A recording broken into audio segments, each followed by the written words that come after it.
Hello, everybody, and welcome to the stream. We're diving right into this because we're a little bit late. I apologize. We were ironing out some major technical difficulties, but we got it working. Huzzah! Nick, are you there? I am definitely here, yes, You're eating food. Very professional, Nick, but that's okay. Listen, we've turned the lights down a little bit tonight. Tonight's a little more intimate. We're going to be playing some more of the Infocom classic Planetfall. I'm getting notifications about my Pikmin. Wow. Are you angry at the world, Nick? What's wrong? What do you mean? I just heard a bunch of crackling and smacking and clinking. Are you all right? That was a beer bottle, John. So, folks, How are all of you? yeah, the zero people that are here now because we just started right off. We're just like, bam, let's go. Yes, all of those folks. It's fine. We are playing more of the Infocom classic Planetfall. Recap so far, we were the lowest of the low in the rankings of an interstellar starship, and for some reason, Enterprise? I don't know. Yes, the stellar patrol ship Feinstein. Yes. And an explosion happened. You got into an escape pod and landed on an alien planet that had remnants of a Why? relative race. Bless you, bless you, bless you. Everything that can go wrong. My body is breaking. My computer's breaking. The my whole life world is breaking. The whole world is breaking right now, Nick, and it's perfectly fine. It's perfectly acceptable. So we are continuing. I'm gonna just turn this down just a bit. There you go. We're going to continue our adventure where we're exploring this complex. Dave says, let's play Hucka Bucka Beanstalk with Floyd. Dave Townsend wants us to play Hucka Bucka Beanstalk with Floyd. I am entirely unfamiliar. What is Hucka Bucka Beanstalk? I think that's something Floyd wants us to play. Oh, okay. So we are going to restart. Not from the beginning. You okay, Nick? Never. What was that? Today is just a bad day, John. What was happening? Hi, Sakura. Hi, Sakura. Today is chaos. It is. For some It's reason, high chaos. Nick's Planetfall folder deleted everything except for the save games. Mm-hmm. Just disappeared. Why? I have no idea. How? No clue. And then my computer decided to do all but crash. Yes. So we had to do some quick fixing. On my end, I had to fix Nick. Yes, he had to help me fix my computer. So, Nick, I want you to load Towel Mio. All right. So that would be restore. Yes. Towel. Mio. Yeah. Now look. Luke. Okay. Luke. Yeah, that's you exactly are my father. That's exactly where we need to be. All right. So let's talk a little bit about our post game discussion. Yes. Our post Nick goes into a coma discussion. Yes. Where Nick fell asleep at the end of our stream, and then we talked for another half an hour. Mm-hmm. Yes. Mm-hmm. Let's discuss. Well, let's discuss that. So, we are confident that we're missing something. I think that is apparent to everyone. But that we are somehow missing some geographical place that is here. Yes. Probably just through sheer incompetence on our part. Yeah, so it's my fault here, Nick. I'm actually failing as a mapper. Someone in chat last Friday mentioned, hey, can you make pathways that don't lead to anywhere? And I was like, yeah, we can. And I'm like, stupid me is like, I don't understand why you'd need to do that. And of course we should be doing that. Because if we don't follow that path, we'd need to at least know that there is a path there, right? Yeah. So, like, for instance, with the mess corridor, there's a path that leads north that we don't have access to yet. Same thing with the rec area. There's a path that leads north that we don't have access to just yet. You're truly a bad man. I have failed as a mapper. And so, like, the admin corridor to the north is a gap, is something we'll need to at least get to at some point. And so the fault lies with me. Not just as a mapper, but as a person. It's true. Yeah. Like you really should be disappointed in yourself. I take full responsibility. So what we're going to do is start back up where we had just landed on the area, and we're going to kind of... John, you're fired. You know what?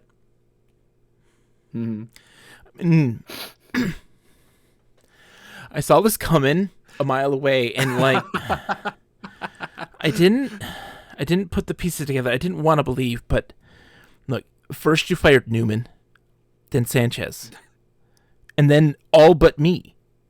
It was inevitable. It was me sitting in an office all on my own, and you know, it's not you. We've been downsizing, and it's just, you know, we got bought out by that bigger corporation that is basically just tearing us apart for our individual constituent parts so that they can somehow make more money. What am I going to tell my kids? Smaller companies. What am I going to tell my kids? What am I going to tell my wife? That's not my problem. Huh? That's not my problem. What are you doing? Are you getting fired? You should have been in management. What does management even do? You're the one who's responsible for promoting people. Why didn't you promote me to management, Nick? You know why. Instead, I'm in the trenches. Because you're a bad mapper. This is all you know. Look, I may have made a mistake in a map. To another company. I may have made a mistake on the map once. And Carl kicked the bucket because of it, okay? I have to live with that mistake every day, Nick. Every day.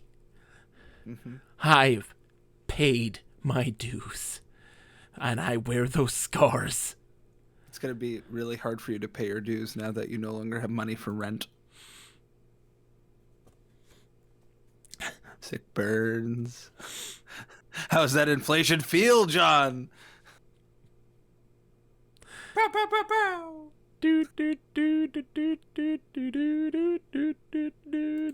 Hi. I made it. We're cutting us like the goodbye stream. Like, see ya. Good stream. Oh, we're back. Hi, Sakura. We're back. Dave says, I think Trizport has a choice of line types. Broken lines could be used for areas that you don't have access to. Ooh, yeah. Let's take a look. Line styles. Ooh, I see. Yeah. So plain or dotted. I may keep it this way, and we'll see. We'll just see how it goes in the case we need to. Fingers crossed. How are you doing, by the way, Sakura? How are you doing, by the way, Dave? I hope you're all doing okay. All right, Nick. So we need to go north. Or sorry, up. It's up. Sorry. All right. So we're going up a winding stair, the middle of a long, steep stairway carved into the face of a cliff. Okay, we just keep going up. Yeah. We're now in a courtyard. You are. Do we have verbosity on? Verbose. There we go. Maximize that verbosity, motherfucker. Maximum verbosity. That's another Infocom tattoo I'm gonna get. I want the I want the Zork logo somewhere in my body. Probably the taint. Yes. And then the doorway. The doorway in the Zork is your anus. Yes, indeed. And then I'm gonna shave off the mustache and have maximum verbosity. Yeah, I approve of this. Tattooed on my upper lip. We could get matching taint tattoos. I think that we could do that. Yeah, and then we can put it on the gram. I'm sure no one will have issue with that. Yeah, it's just so close that no one would know what it is. Yeah, it's fine. What's that filthy hairy hole with a Zork tattoo on it? Well, yeah, it's a glowing doorway. It's a glowing portal. All right. So we go west. That should lead to West Wing, and it should be like closed off. I love the chaos energy, John.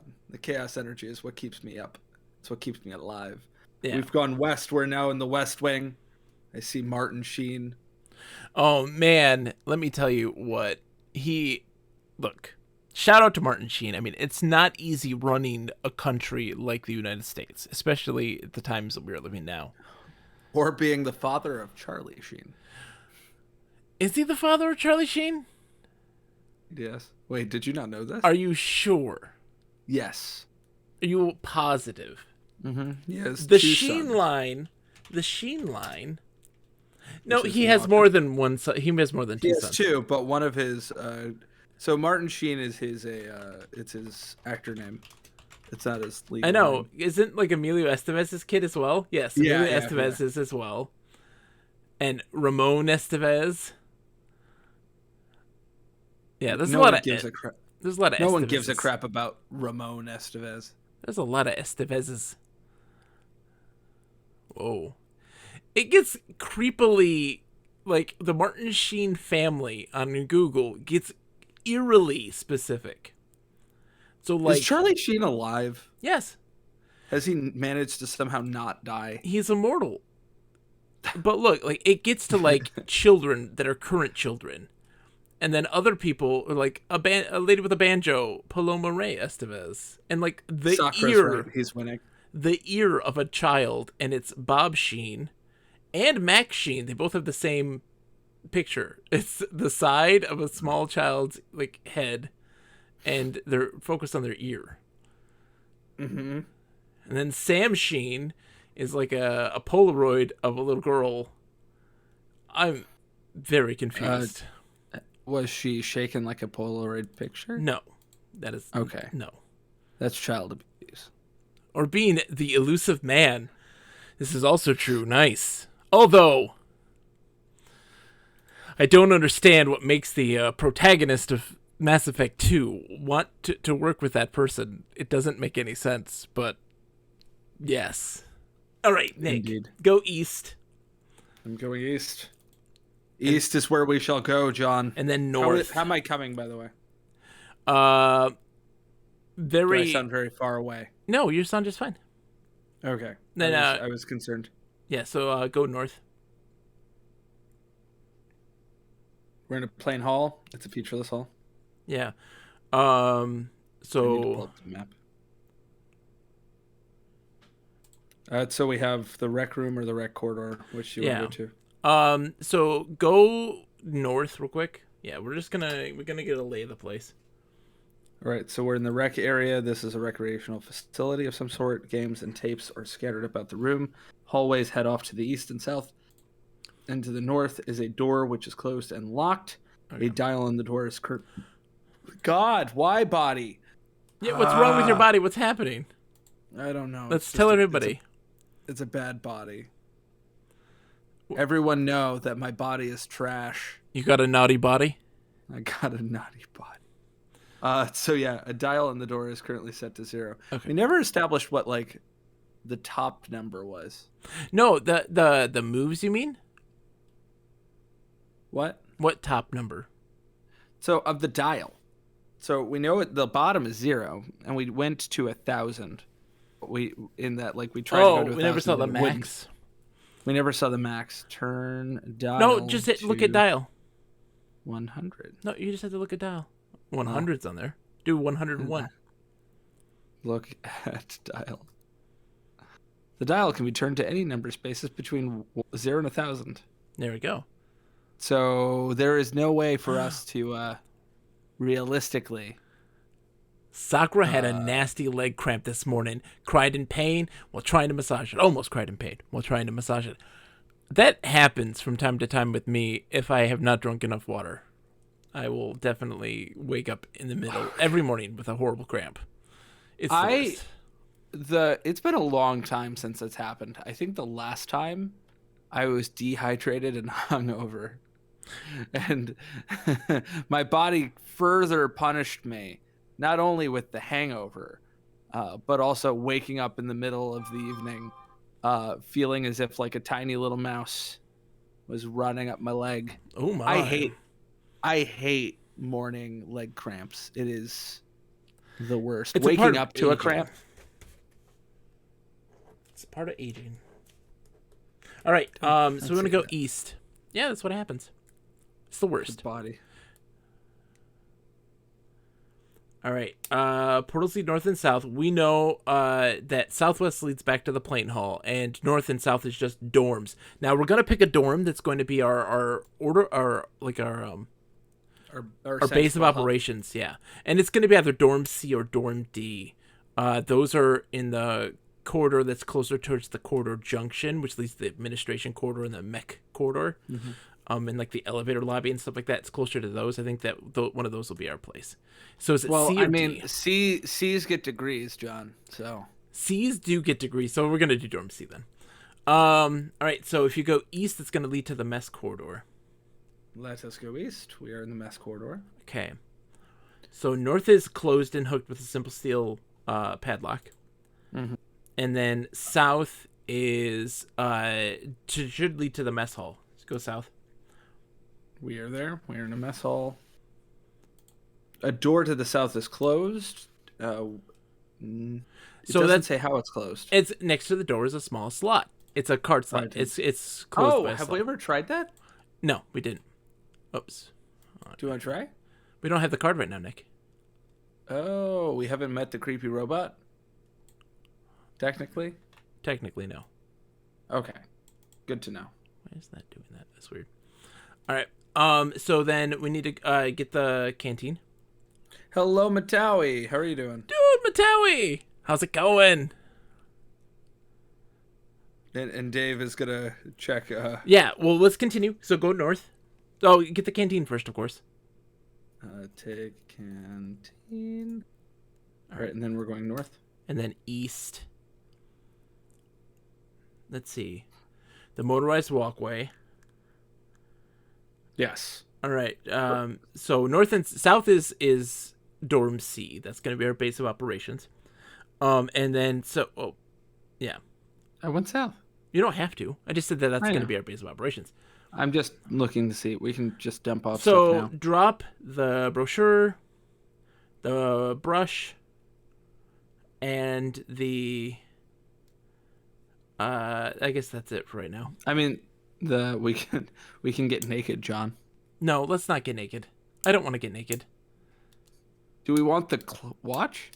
Yes, that tells us time. That is true. It also tells us our moves. I wonder if we drop the chronometer, if it'll tell us our moves or not.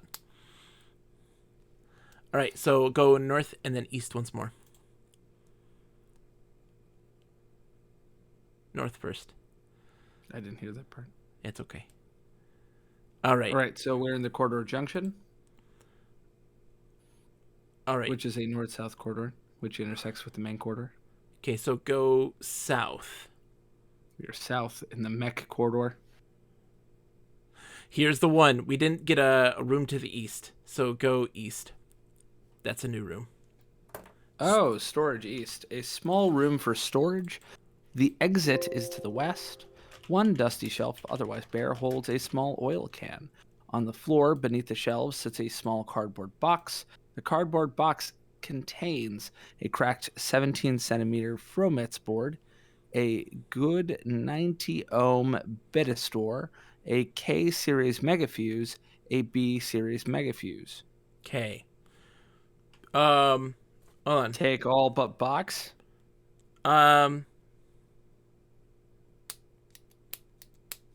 mean, let's take all, and then we can just go and dump it in dorm C. Take all. Okay. Okay, wow. So do you know what a Frometz board is? Because I do not. Is it a breadboard? No, it may be a motherboard. Okay. I mean, it's not a Frometz board. I don't think is anything. I think that's like their, like Frobas. Like. Yeah. Sakura is happy that we have a towel. We do have the towel still. We do have it. We need our towel. Yeah. Okay, so we found that one. All right, and so I knew that there was something that we were missing. And then the only other place that I think we might be missing something might be in like the administration corridor. But might be completely wrong. Well, let's go there anyway, just in case. So let's go west and then north once more. Do we want to drop off our stuff at dorm? No, let's keep it right now. We're fine right now. And then north once more. All right, so this section of hallway seems to have suffered some minor structural damage. The walls are cracked, and a jagged crevice crosses the floor. An opening leads east, and the corridor heads north and south. See, we didn't go east here either. All right, we just hate east. Yeah, go east. So this is a Sanfac E. Oh, here's that's another right. sanitary facility. Like the others, it is dusty and unfunctional. That's right. Take poop. No. Go west. Poop. No, go west. You're wasting moves. But for good reasons. Let's see. And a jagged crevice crosses the floor. Okay. Was it wasting moves? Because it didn't know the word. It did. I saw the time change. Interesting. Yeah. Time is passing. Because in the past, it wouldn't punish us for that. Okay. So let's figure out. Okay, so yeah, let's drop that stuff on Dorm C. Okay. I don't have the map, so go Southwest, south. Southwest, south. Cool. Drop box. Drop oil can. Cool. Okay, so then let's go down to the tool room. All right. So that would be north, east, south, and then go south once. South.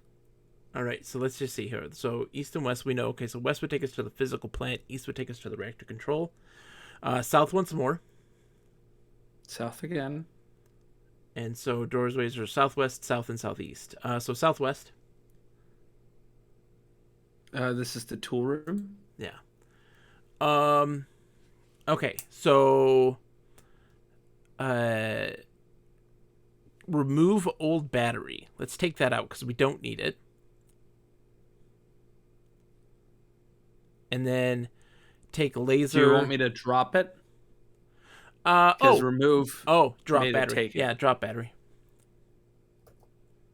And then get laser, metal bar, and pliers.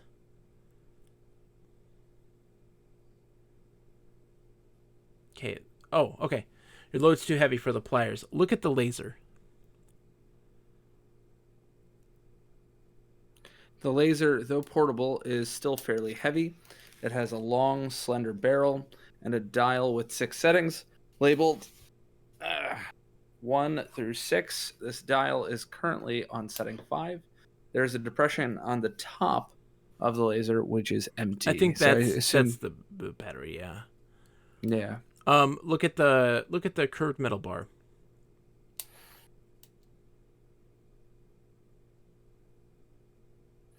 I see nothing special about the curved metal bar. What is the curved metal bar? We assumed that it was a crowbar. Oh, it's curved into a U shape, though. That's true. It's a horseshoe. It's a horseshoe. Horseshoes are metal bars made of that are in U shapes. It's a horseshoe. What would it be used for? I don't know. Okay, that's fine. Whatever. Let's drop it off at. Do you want to drop the laser here then and take the pliers, or vice versa, or just take the stuff that we have here and take it to? Let's just take the stuff that we have. Okay. Can you make a note on the map that there's a curved metal bar here? No, pliers. Pliers. Drop the pliers. No, we don't have the pliers. Those are loads too heavy for the pliers. Oh, so okay, I see. The pliers are in what room is this? This is the tool room. Tool room. Was that accurate? Yes, that is accurate. All right, northeast. Northeast. North.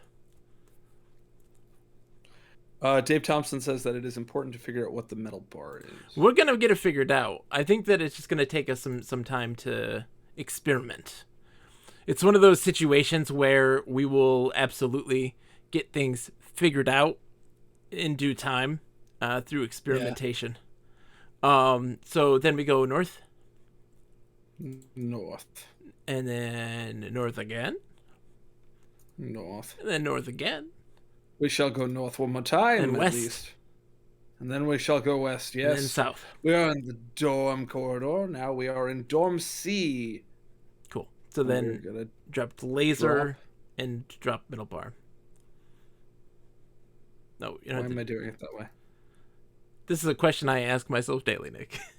All right. Why am I doing it that way, or yes. why are you doing it that way? Yeah. Why are you doing it that way, Nick? You don't even talk to me enough to think that. Oh, that hurts. We talk on the regular, my friends. We do. I want to wear my children's winter hat. Stretch it out. That's good. I mean, that way one day it'll fit. When they're older, it'll fit. Actually, no, it'll probably just spin around on their head as they walk. Okay. 'Cause you've got a big noggin, sir. So do you want to get um Do I want the to get? so we got the pliers still to get. There's the glass Mhm. jar. There's a glass container. Where was that glass container? That's in the machine shop with the machine that Oh, oozes right, things. right. Where it produces acids and bases. Yeah. Do you want to wondering if we can produce water? I wanna get the card, and I wanna try that south door. Yeah. So save first. Let's save. Save. It can be no, not Telmio. Telmio needs to be better. Can't use the question mark. Oh god. Apparently, I can. You totally can. Okay. All right. So northeast. Northeast. No, north, east, Northeast. Mm-hmm. south. Yes. South. Yes. Mm-hmm. South. South, indeed. Yes. Mm-hmm. South. South. One more time. Mm-hmm. Yes. Southeast. Southeast. Yes. Mm-hmm. Mm-hmm. Yes. Uh-huh. Mm-hmm. Yes. Mm-hmm. Whoa. All right. I don't know why this is what I'm doing. So open panel. Open panel.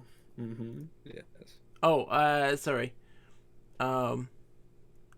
Look at robot. He's deactivated. It is short and seems to be equipped for general purpose work. Has apparently been turned off. Okay. Open robot panel or open robot. Open robot. In one of the robot's compartments, you find and take a magnetic striped card embossed lower elevator access card. We need to eat. Open survival kit. Open survival kit. And then eat brown goo. Brown goo, my favorite. It tasted like fungus pudding. That's my favorite kind of pudding, to be quite honest. It is, honestly. I mean, like, if it doesn't got the fungus, Okay. I don't want it among us. Do you want to activate a robot friend? No. Why not? Perfectly Why do you happy think with he's him going to being kill you? I'm so confused by this. Why do you think he's going to kill you? Because the robot that wants to play... It's not children going, shall play with us. John, there's a rec yard. There's a what? There's a rec... Yes. Oh, we lost Nick.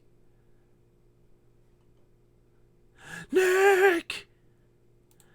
No! We lost you, Nick.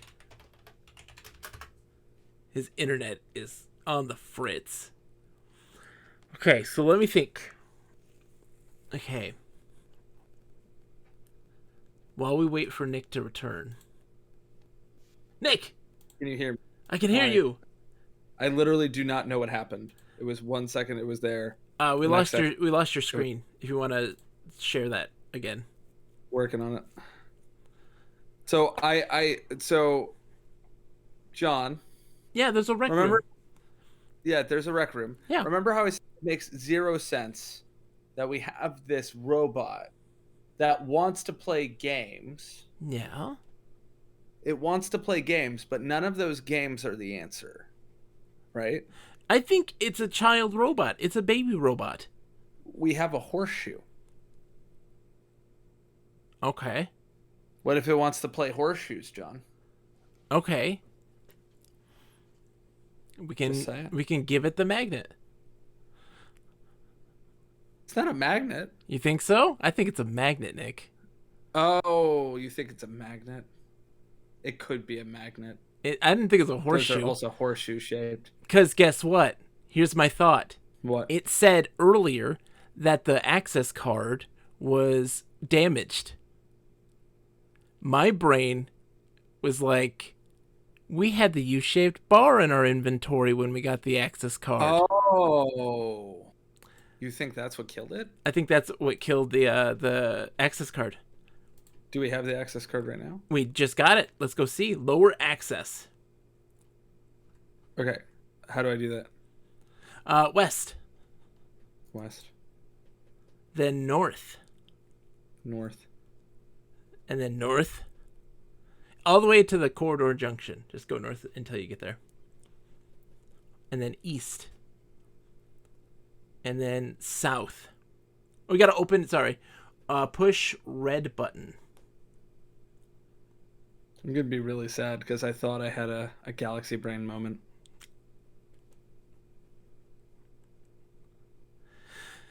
Now we got to just, look. Just, let's look at this room again. Okay. So this is a wide, brightly lit lobby. A blue metal door is to the north, and it is closed, and a larger red metal door to the south is also closed. Beside the blue door is the blue button, and beside the red door is a red button. The corridor leads west. To the east is a small room about the size of a telephone. Okay. Push the blue button too while we wait. I mean, doesn't hurt. Unless it does. Okay. And then, let's see. Okay, so just wait then. Gonna be really mad if it's a magnet. Go south.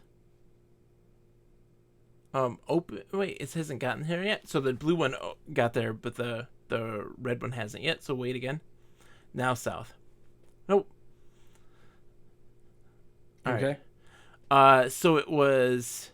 It's not. Is it insert? I thought try it. I think it's like slide or swipe. It's swipe. I think. It might not be slide. I think it's swipe. No.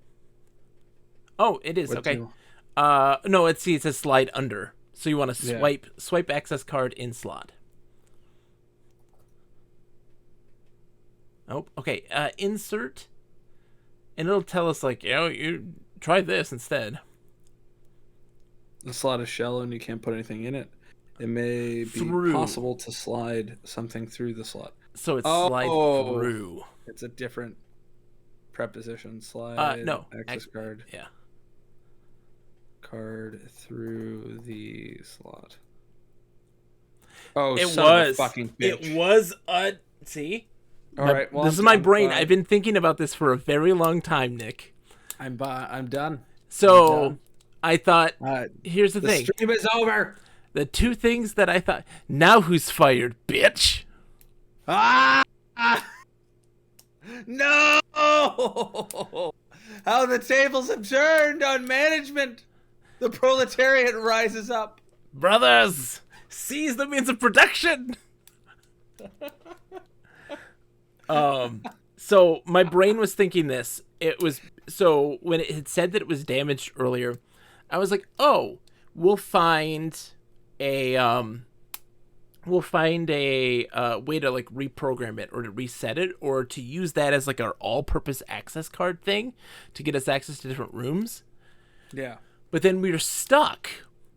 And that was broadly our assumption. So what had happened was my brain goes, we are either missing a room or the access card got damaged. Like we damaged the access card. We did something wrong with it. Mm-hmm. And so my brain was those things. So we had explored the areas where I was like, there's clearly something in these main hallways. Yeah. And that's correct. We lost storage east, although I have no idea what that. I thought maybe that stuff would give us what we need to unlock, like the padlock or get us access to that dial room. Not the case. Yeah. And so I don't know. So let's just see what happens. Elevator. I don't know enabled. how I feel about that fail state. Oh, about the magnet? Yeah, I don't know how I feel about that fail state. Like, you've described a magnet like a classical. I'm assuming it's like it looks like a magnet. They should have done something to be like, on one end is the letter N, and on the other end is the letter S, or a red and a blue, or something. Well, it was unclear to me that we had entered a fail state, which is something that hasn't happened since Zork 1. Yeah. Like, I didn't know. It's early on, though, I think. How's it going, Dwarven Dad? It's so good to see you, my friend. I hope you're doing well. Yeah, so I don't know how I feel about that. I'm not a big fan of that. It's not the end of the world. It's the end of the world. I hate Dave it. Thompson says it is an evil fail state. It's not the worst, but because you should, I think they're under the assumption that if you attempt to use it for the lower access elevator and it doesn't work, that you must have screwed something up. I think that's what it's trying to say. It's trying to lead you in that direction, at least. Yeah, I mean, I think that isn't necessarily wrong, but I mean, this is where, I mean, we've talked often about how so much of making a good text-based adventure game is understanding the psychology of the players. Yeah. And how they will likely interact with things. And on the margins, you're not going to get it right all the time because people are different with different backgrounds. In fact, there are several things that we've encountered where I'm fairly certain in like 5 to 10 years, people will actively struggle to solve it because it requires knowledge of technologies that will have been long dead at that point. Dwarven Dad has missed hearing your voice, Nick. Dwarven Dad, then you should be listening to the podcast. Hi, Dwarven Dad. See, Jinx. So here's the thing. You're right. So how to improve that puzzle is a really simple way. You have to have something to notify that it did something, right? Like, for instance, it was very unrelated. Like, yes. we got the magnet and then we got the card. Yeah. And it wasn't like you got the magnet and then the card, and then it was like, oh, the card is instantly screwed up. Yeah, it doesn't even... when you went to use the card for the first time, it was like, oh, it doesn't work. Yeah, it didn't even say, like, I don't think it even said that it was demagnetized. Like, no. It said that the card was reset. And so my brain said, oh, it's a blank card. Like, we get to now set it. But that's not the case. Right. See, Dave, that's what I thought. It's like a red U-shaped bar. Something to give it a red or an N and an S, or even, I don't know, maybe we hadn't played around with it enough where we could have attached it like to something. I was about to attach it to our robot friend and see test your theory. I'm still obsessed with the fact that this, I maybe you're right, it is just a child robot, but I think that's such a bizarre detail. Yeah. That I want it to be a puzzle. I want it to be a puzzle so bad, and I've been fixated on the puzzle that isn't when you discovered the puzzle that was. Nick, and I applaud you, sir, as you take my head and you carry it down the streets. I'm going to be honest, Nick. I'm going to be honest. I let that one slip. I had a feeling it was a magnet, and I wanted you to figure it out. Oh, I wasn't going to figure it out. Oh, come on. I want you to be able to figure these things out. I'm not a smart man, John. Hi, Hash. How's it going? Welcome. How are you doing today, my friend? I hope you're doing well. So push the down button, Nick. The only way is down. When did you figure out it was a magnet? I had an inkling. When? Nick, I literally have notes that have words on them of like the inventory items and like this is what we have access to. This is the areas that we have discovered, and this is what's in those rooms, like all written down here on a bunch of scrap pieces of paper because I'm a crazy person with no organizational skills. And I just wrote a whole bunch of things down, and I just spent, like the day, a day looking at it and being like, okay, what is this? I did not do that. It's trying, because like I was thinking like the U-shaped bar is another one of those Infocom puzzles of it's an alien thing, it wasn't being honest with it. There wasn't going to be a situation where there's going to be like there's a U-shaped metal slot. Mm-hmm. So obviously it's information and identities being hidden from us. Okay, hold on. The waiting area. Whoa, hold on. Mm-hmm. Hold on. So, let me make a new room over here. Boink. Yeah. The waiting area. Sadly, I was just buying you a very controversial book unknowingly. That's what I did. That's what you did, my friends. That's what I did. And then I had to buy another book for you. All right. So that we would have a second book for our podcast. What direction is that elevator? What does it say? South. So this is a concrete platform sparsely furnished with benches. The platform continues to the east, and to the south is a metal door. Okay. So yes, it is south. Okay. Hello, all. All right. Also, Dwarven Dad, if you don't want to listen to the podcast, you can always go to the Hall of Butt. Oh, yes, go to the Hall of Butts, Dwarven Dad. The Hall of Butts is a beautiful place. You can and take the guided tour, narrated by Nick. Mm-hmm. And it is very sensual. Not sexual, sensual. There's a difference. I like to eat the word butt. I don't like to eat butt. I like to eat the word butt. This is a concrete platform sparsely furnished with benches. Okay, so we go east. East indeed. And hold on, I gotta make this be a down. So this is the Calamonte platform. Hold on. When you're ready, I'll read. Boink. Okay. You can read. This is a wide, flat strip of concrete, which continues westward. A large transport of some sort lies to the south, its open door beckoning you to enter. A faded sign on the wall reads, Shuttle platform, or shuttle. Calamonte station. Calamonte, is that something else? Calamonte. No. Calamonte? Well, because I forgot that everything was misspelled intentionally, and I'm trying to think if that's a misspelling of something, but I can't think of what it would be. Wait. Okay, so because you have the shuttle platform. Yeah. Oh no, I've lost my. Hold on. This is an airport. What do you mean? It's an airport? No, it's like a train station, right? Yeah, I guess. Well, I guess it could be a train station, but you wouldn't normally have a shuttle in a train station.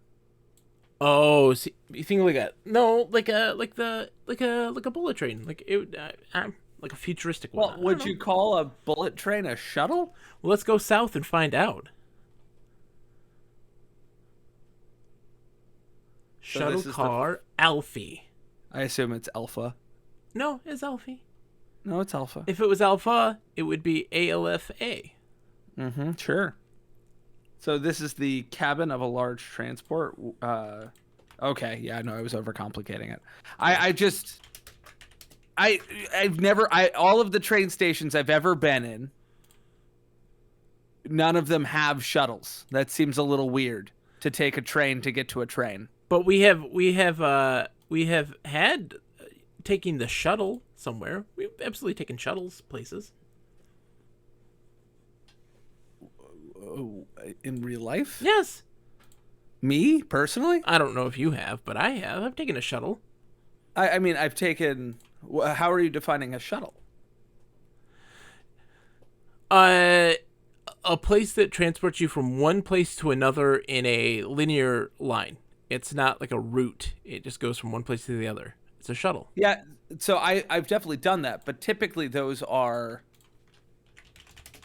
I wouldn't call those trains. A form of transportation that travels regularly between two places. Yes. But I wouldn't go to a train station for that. Everything that I've ever been on that is called a shuttle is in a danged airport. And it's between different... Yeah, between one place and another. Yes. Yeah, no, we're not arguing about the definition of a shuttle. Well, maybe the shuttle will take us to a plane. Maybe you're right. I'm probably wrong. Dave says monorail. It's a trolley, a cable car. That's what I said. See, Sakura, yes.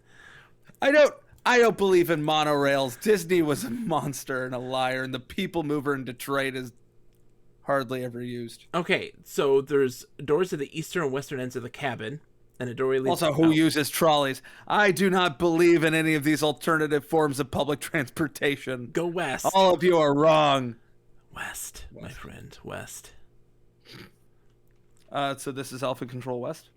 This is the small control cabin. A control panel contains a slot, a lever, and a display.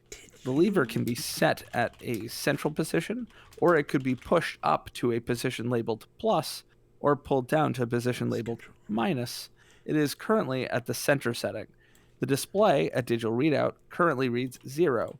Through the cabin window, you can see the featureless concrete wall. So I'm assuming that this drives something. Yes. It is the Alfie. It controls the shuttle car Alfie. It's Alfie Control West. It's Alfie Control. Indeed. Yes. Do we want to control Alfie? Yeah. Well, let's look to the east first. Let's go east.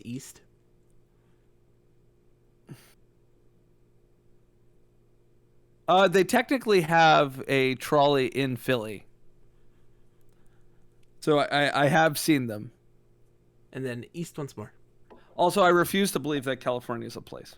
California? Why would you refuse to think that California is a place? What? That's crazy. California is not real. It is absolutely real. Do not start that nonsense. All right. It's like Bigfoot. We want to be in this one. Alfie Control West takes us to to where we are now, because it's facing a wall, and here is not. I've accidentally given poor Sakura a existential crisis. Sakura was born there. Yeah, Sakura is real. Sakura is no figment of our imagination. Indeed. Yeah, what is wrong with California? I still don't understand. We are not solipsists here. What's the problem with California? I'm just a fan of the Colorado River, John. Huh? Anyway.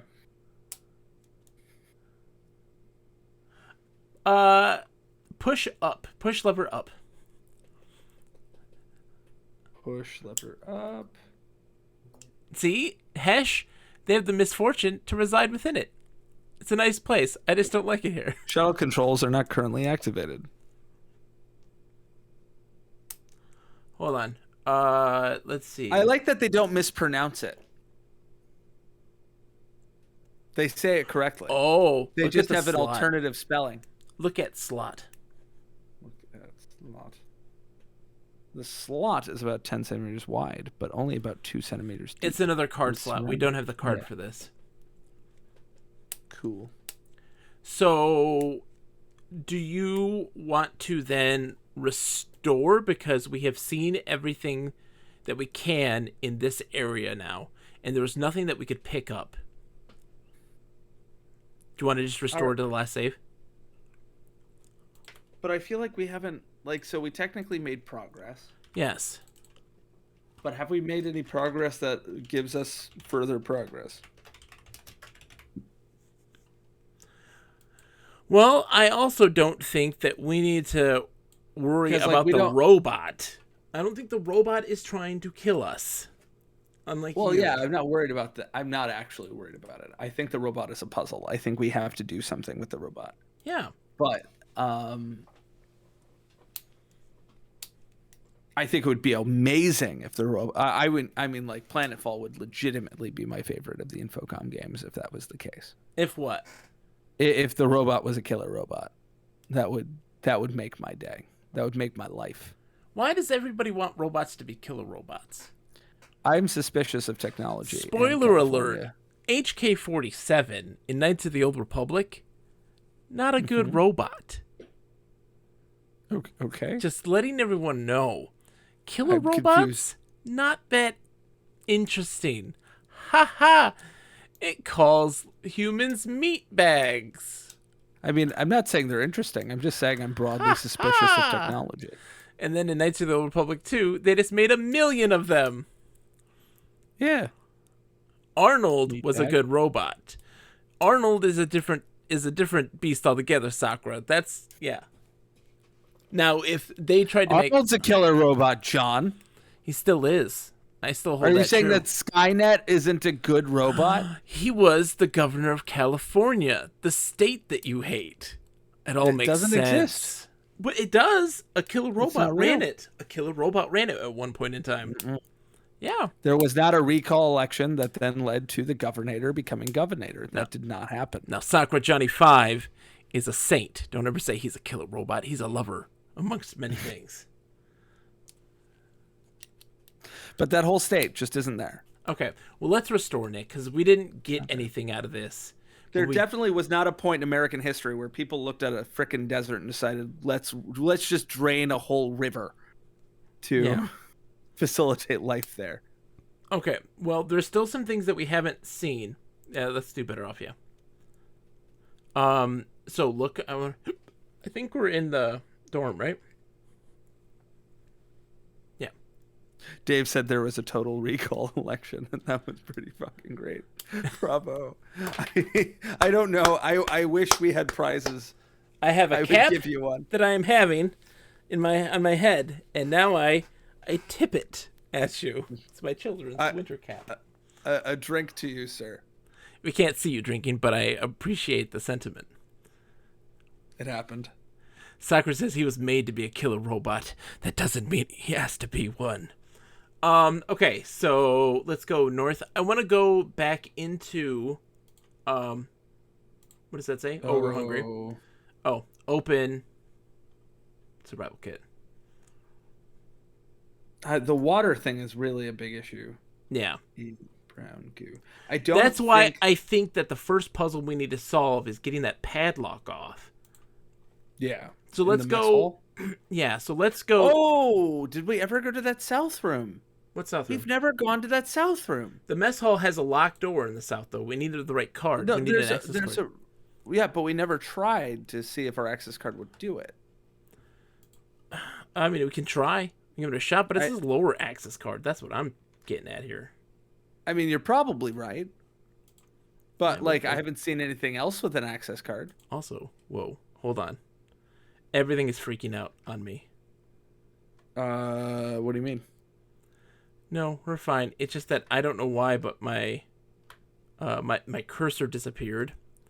There. Is that better? This is the night of technical difficulty. Yeah, my cursor's disappearing. This is like we one of us we gave water to a mogwai. Yes. After. All right. Well, let's go up to the system's monitors. That was where are we at now? Dorm quarter, so east. Oh God. Our stream, the people who watch us are only marginally more insufferable than we are. What? Dude, they're not insufferable in the least. What are you against? Are you against puns? Are you anti-puns? It depends on the mood. Nick, we've been friends. Did you see what Sakura said? Yes, I did. It made me laugh. That's not insufferable, though. I like that. Okay. I don't like laughter, John. So east. I'm against joy. I can see that. Go north. So go north. And then what do I say? That's the admin corridor. Okay. Mm-hmm. And system monitors is west. You can see the sky through the severed roof above, and the ground is thick with rubble. Can we go up? Try it. Climb rubble? No, okay. No. Then go west. Let's see what we got. All right.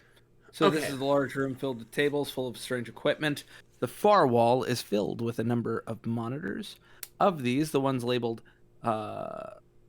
library, reactors, and life support are green, but the ones labeled planetary defense, planetary course control, communications, and project control indicate a malfunctioning condition. So planetary defense, planetary course control, and communications, as well as the project control, are not working. But we have a functioning library and recreational room. Or no, reactors. Yeah, the reactor room is a thing that's working. And the life support. All of that's good. The life support's up. Yes. Yes. Oh my gosh, better than Starcross. Mm-hmm. I think that's a jab at Starcross. Shots are fired. Okay, so then we can't do anything with the monitors. Look at equipment. or look at table or something. I don't know. Full of strange equipment. Okay.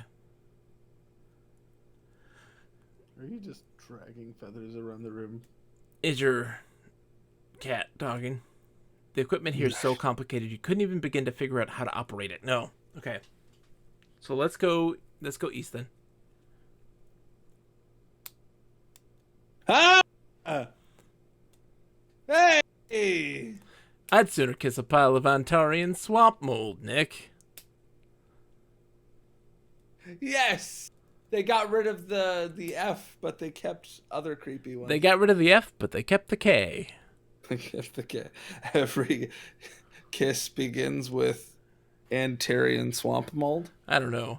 By the way, how annoying is this? I apologize for folks who have to listen to me fiddle with a pen through the entire stream. You can just hear the subtle click in the distance. This is literally me in brain mode. Like my brain is functioning. I haven't heard you, so. But to be fair, I don't really pay attention. I mostly just wait for the next time I can make a joke. That's what it was. Sorry, Sakura. That is literally the sound of me clicking a pen. I do apologize, but like I need to fiddle with something in order for me to think. Is that what I should actually get you for Christmas? Not one book that is politically... Oh my God. So Nick bought me this book for our podcast. The History of the Future. Oculus, Facebook, and the Revolution That Swept Virtual Reality. And I immediately was like, oh, this book's about Palmer Luckey. And I opened it up. In my defense. And it is about Palmer Luckey. In my defense. It was by the guy who made Console Wars, which was a very well-received book. Yes. The publisher seemed to be reputable. And it was about a subject that you like. Namely, Palmer Luckey. No, I'm kidding. Namely, VR. Yeah. And I was like, this is perfect. And then I got my copy that I also purchased myself. And then I looked at it, and I was like, why does Glenn Beck like this book? Yes. That's not good. And also, bad. There's a section, part 4. I don't know if you can read this. Politics. And it is all about his love of Donald Trump. Uh-huh. And I'm just like, oh my God. There is just a whopping, like, 300, 200 pages of him just talking about how awesome he is and how you need to do your own research and how you need to, think for yourself. I appreciate your restraint, John. Yes. And not saying anything to me until I got my copy, and then I saw it, and then I went, oh my God, oh my God, oh my God, what is this? Oh my God. Yes.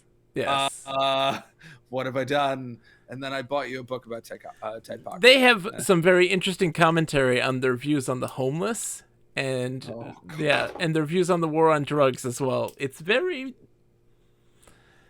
interesting.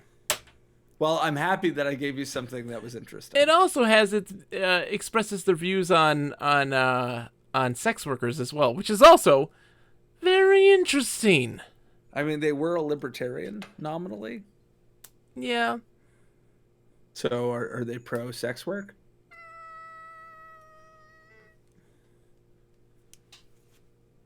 No. No.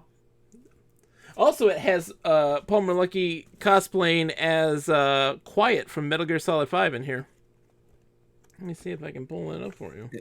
It's quite dignified. It is quite dignified. There's a picture of him dressed as Quiet.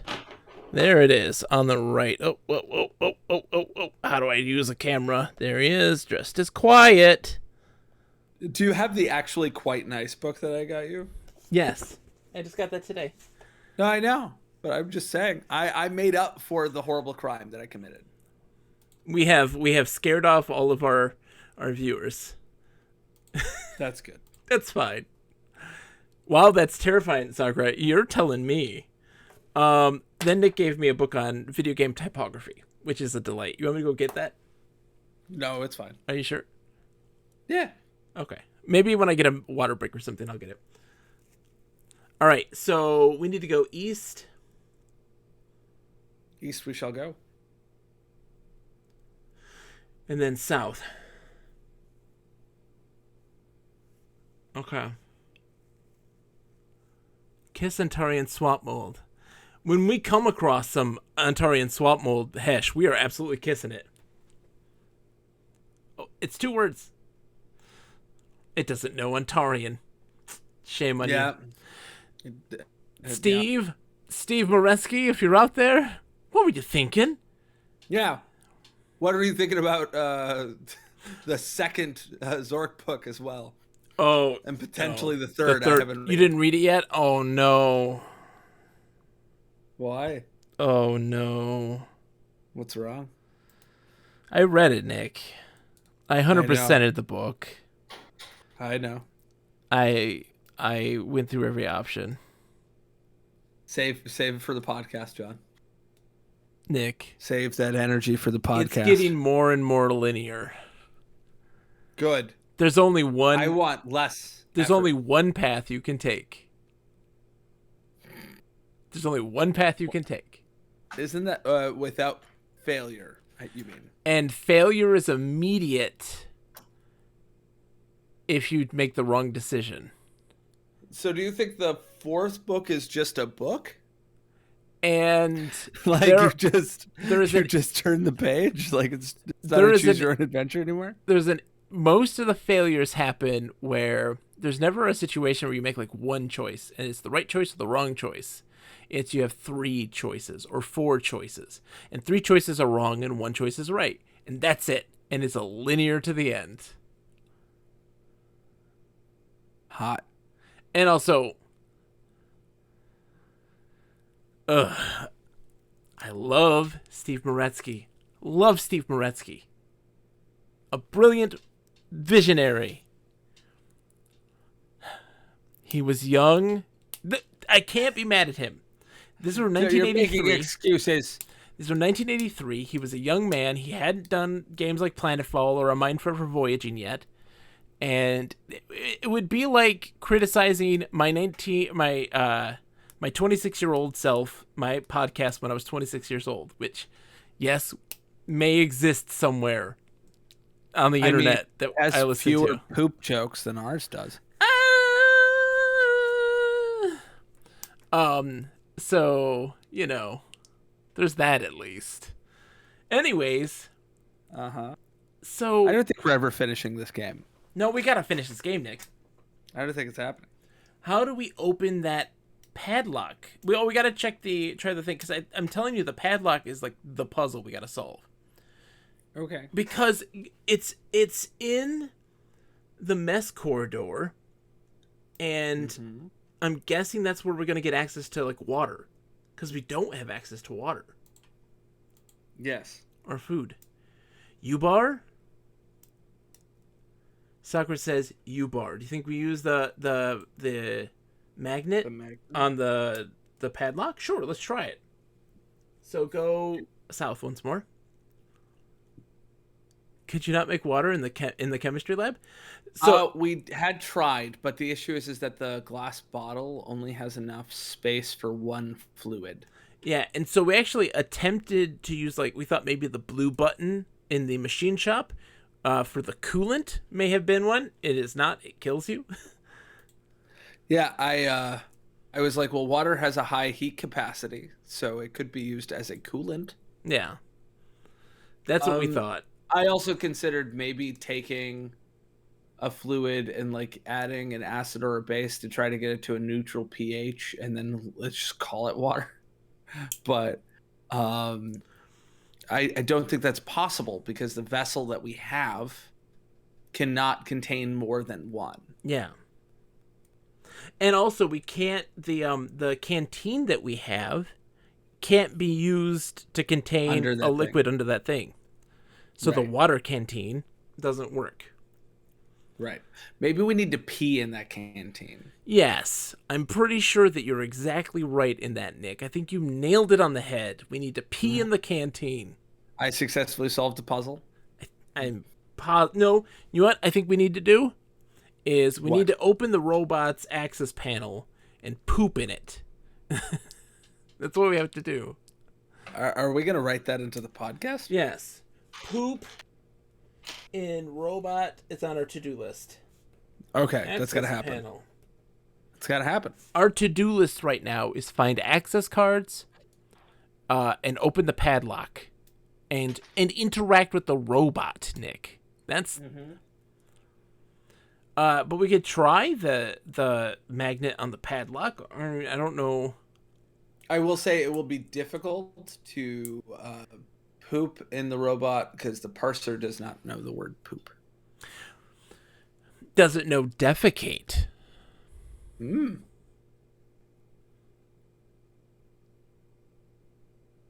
No. Okay.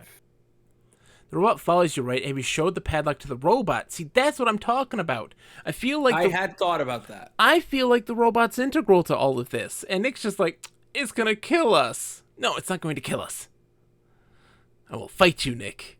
I haven't said this in a long time. And I also said I don't think it's going to kill us. So let's get the robot. Let's awaken the sleeping giant. And let's show the robot some things. Okay, where is he? South.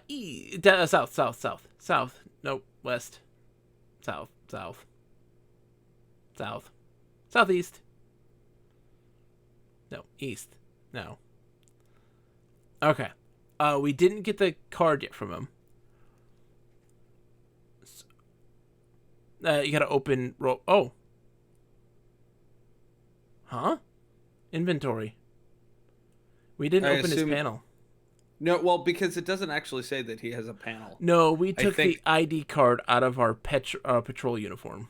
That's hilarious. Open robot is what we did. That's so dumb. I'm not being mean to Floyd. I don't think that we should be mean to it. And see, it even says take magnetic striped card. See? It even says magnetic.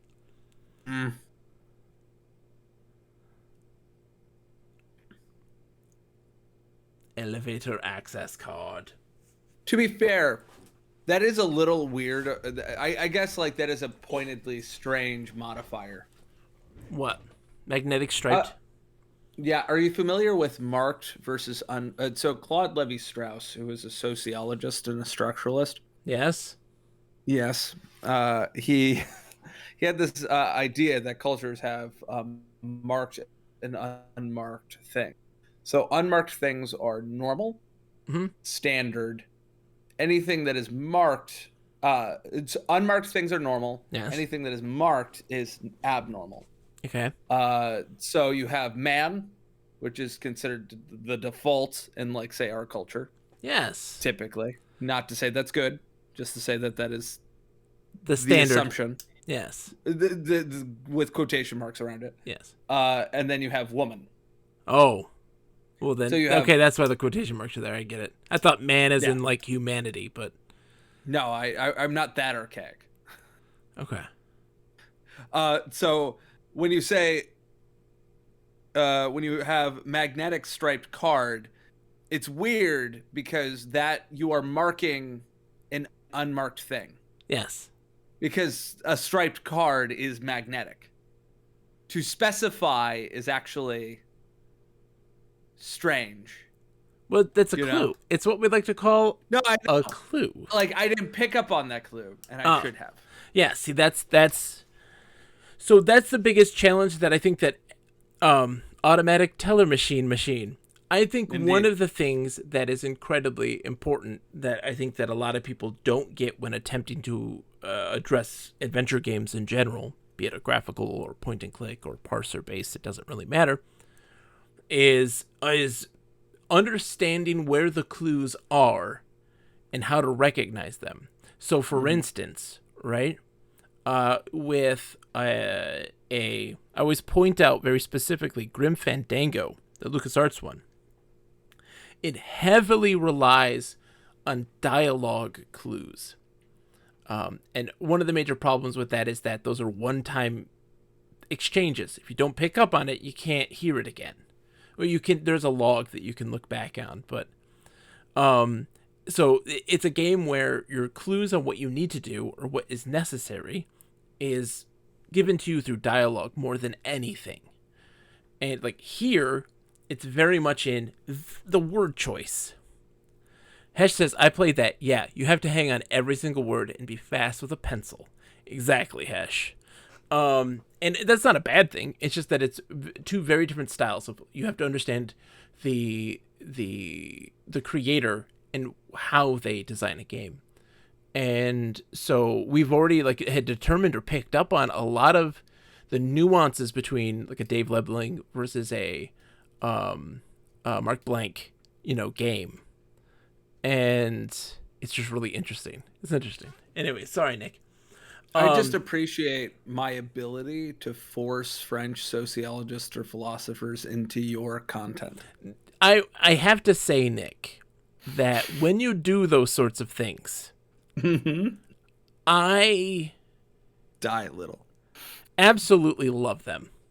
Okay. Good. I'll talk about the Aeneid in our podcast tomorrow. Yes, these are the things that I need in my life. These things that I don't even remotely.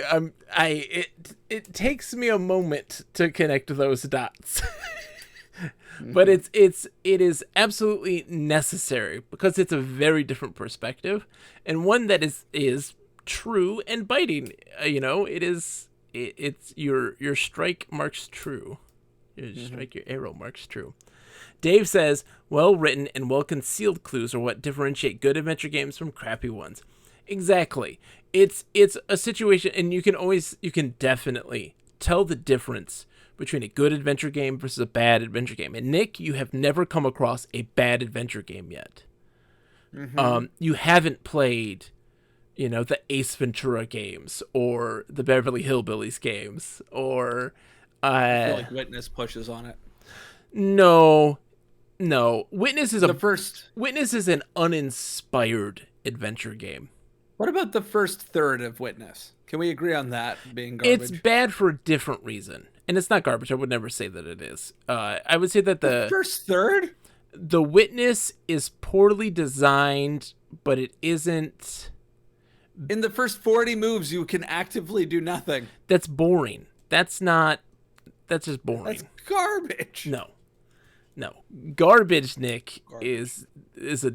I have a different definition of what is defined as garbage. And also... When we finally record that podcast, it's going to be a fight. Everyone's perspective is very different. So, and a person who's very much an aficionado of old crime, like noir, and that sort of thing, probably has more of an appreciation of the game than we do. Yeah, I mean, to be fair, I'm only saying the very beginning is garbage. I think the rest is a respectable game that has moments that are entertaining and good. And it's nice not and as fun. good as Deadline. No, not at all. Because Deadline had at least a progression that over time things were happening. And in The Witness, nothing happens. Scott Adams' early adventure games are primitive and chronically underclued. Yeah, I don't blame him. Yeah, when you open it up, you take it, Nick, already. Well, when I said take card... When you type open robot, you already take it. I see. So, turn robot on. Turn robot on, please.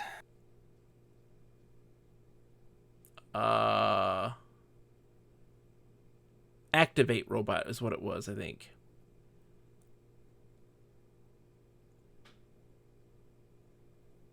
Look at robot. We don't have a battery. Look at robot. Look at robot.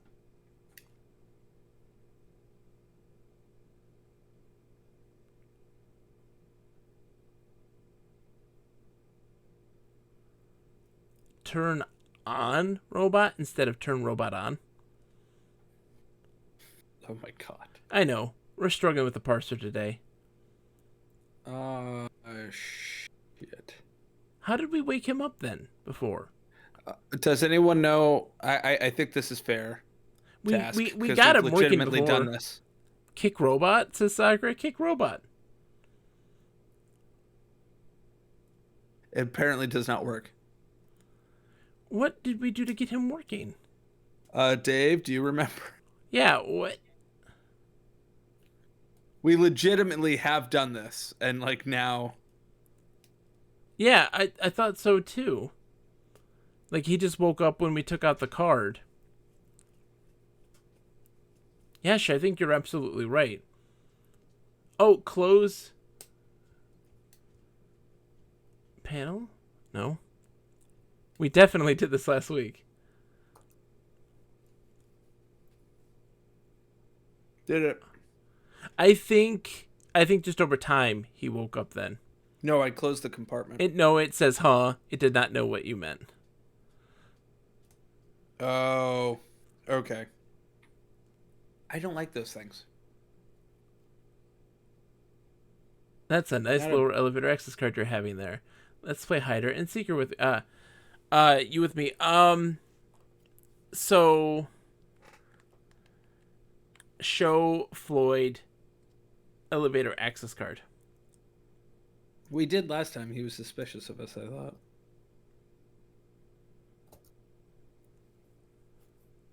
I don't understand that sentence. Okay,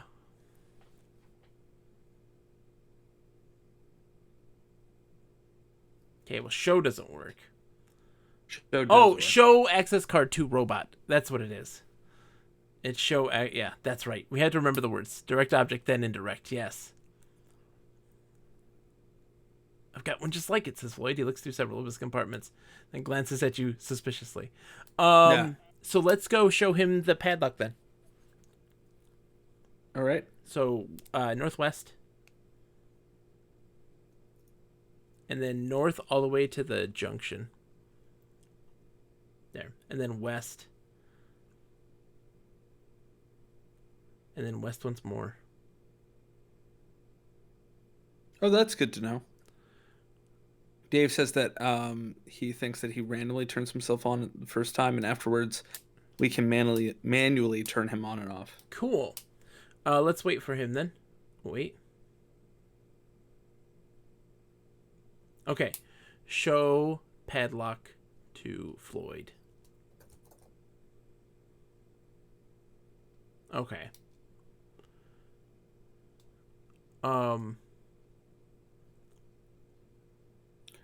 I hate this moment. You just have to make sure that the question is something that Parser will understand. Yeah.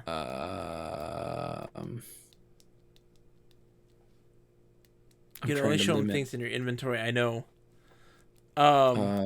Look at padlock. Dang it. Floyd, open door. Open door. No, he won't do it. Okay, so he's not a robot that we directly command. Wait a second. What if we hide under table? No. Okay. What was the thing, Dave, you wanted us to play with him? Dave wanted us at the beginning of the stream to play something with him.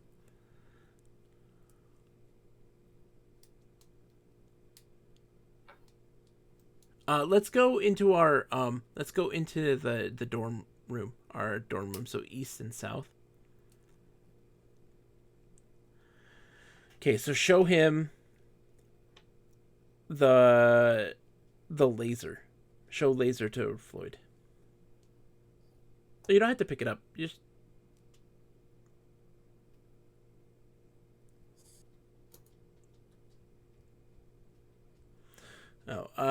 show oil can.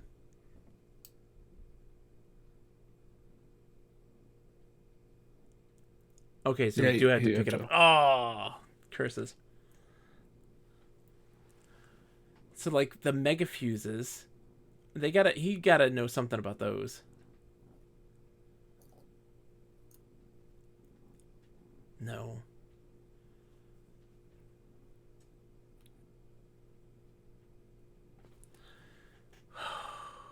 What is Floyd used for? What was the thing in the box? Show mega fuse.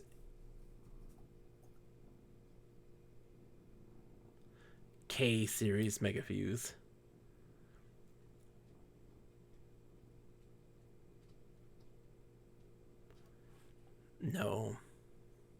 Maybe we have to humor him. What do you mean? Like, what if we try playing a game and then asking him a question? Hold on. What was the game? Hucka Bucka Beanstalk. So it play HUCKA BUCKA. It's A and then space. BUCKA space Beanstalk. Nope. Okay. Let's go to the rec room. No, we've done that before. Remember? No, I know, but we did it and then nothing happened. But we didn't do it and then ask him a question. Well, because right now he won't answer questions because we won't play with him. Just I play with Floyd. So you don't have to be in the rec room with him. Yeah, see, I think that's just what he does. I think that when you go into a room, stop. When you go to a room that he can do something with, he'll do something. So, like, remember when we went to the room with the liquids and stuff? He started pushing buttons. He starts interacting with the environment in a room that he can typically do something with.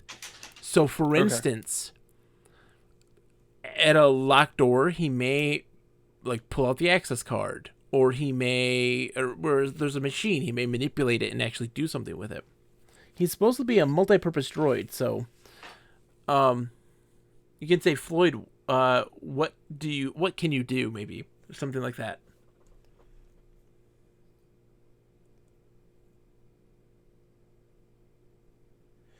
No. Okay. Never mind. So yeah, I think that's what happens, is that he has to be in a room that he can do something with it. So let's go north. I wonder if we didn't take out the card, if he would provide us that card. Could be. So go north, and then go east, and then go north again. We're going back up here.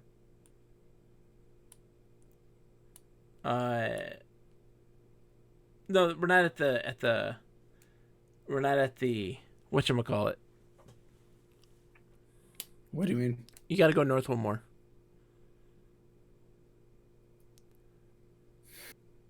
Push Floyd north. Are we gonna do this? Yeah.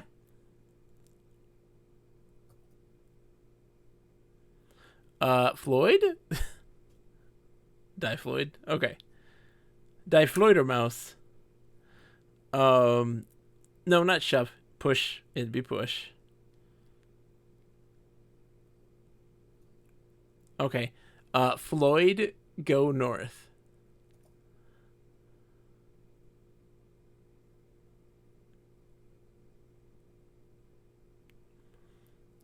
You know me and my sense of direction. Then he looks up at you with wide, trusting eyes. Tell Floyd a story. Tell Floyd a story.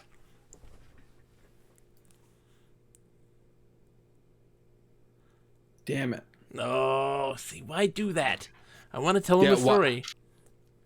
Yeah, why that is the struggle I've had with a lot of the post Zork 2 games. So go west. Let's see if he does anything in the monitors. Like type look again or something like that and see what Floyd does. No, nothing. Okay.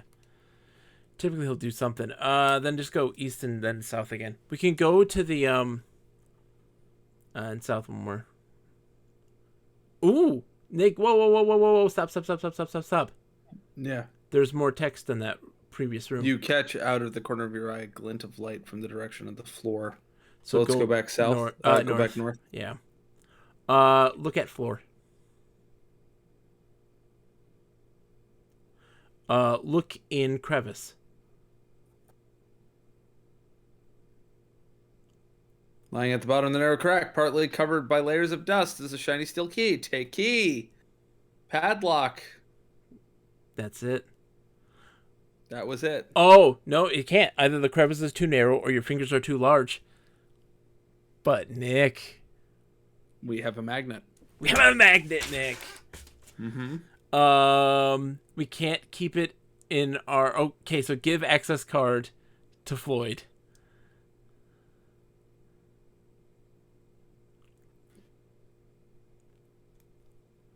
All right, he is excited. I am hungry. The game decided to help you out finally. Seriously, Dave. It's fine. We don't need to eat yet. We're gonna eat when it's like, you can't survive if you don't eat more. So go south. Is that actually a thing that's programmed in? What? That after a certain amount of time, it will give you that detail? It might randomly pop up. If so, that's BS. That's another BS puzzle. One that is not, it doesn't tell you that. And because we've gone down that corridor how many times? Yeah. Yeah, that's nonsense. No, west. Oh, there you go. And then south. All right. So hold on. We're tired. We need to sleep.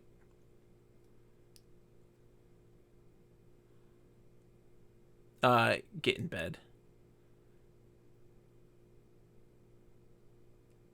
No, you just wait now.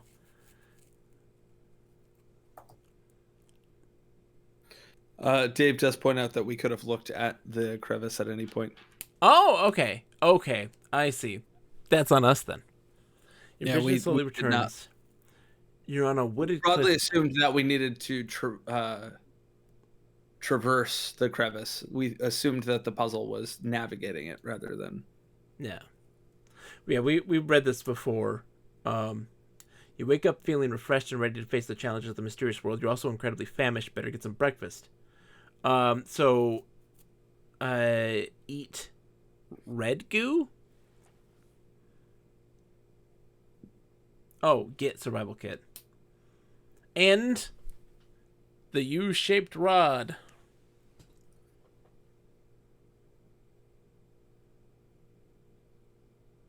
Oh, it's U-shaped bar.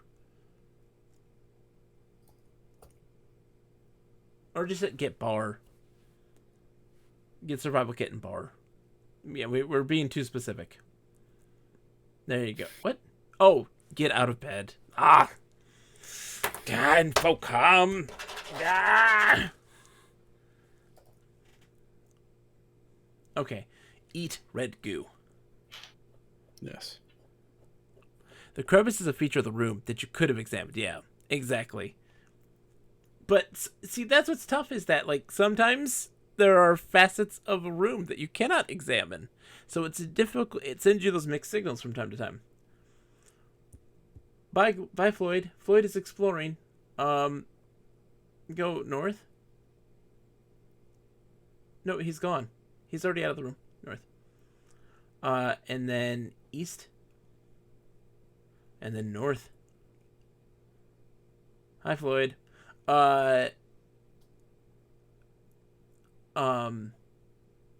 It uses an word, remember? Right. Put magnet on crevice. With a spray of dust and a loud clank, a piece of metal leaps from the crevice and affixes itself to the magnet. It is a steel key. With a tug, you remove the key from the magnet. Okay. You can call it a magnet if you want to. This is true. See? All right. So, cool. So now south and then west and then west again. All right. No, you can't do use. Unlock padlock with key.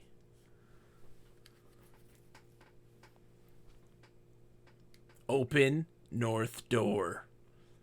Oh, get padlock.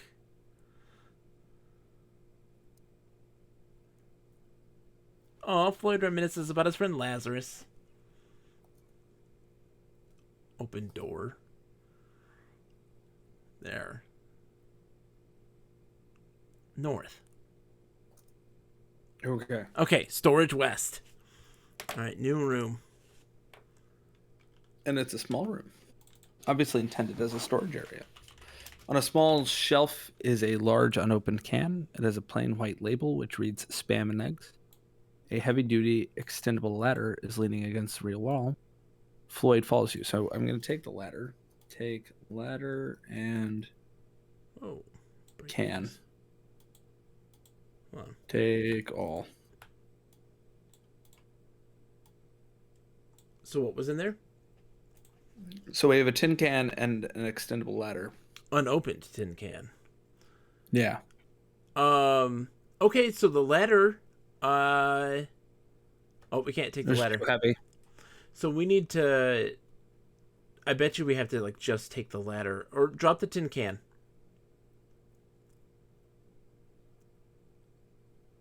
Oh, also, by the way, you managed to lift Floyd a few inches off the ground, but he's too heavy and you drop him suddenly. Floyd gives a surprised squeal and moves a respectable distance away. Yes, indeed. Drop the magnet.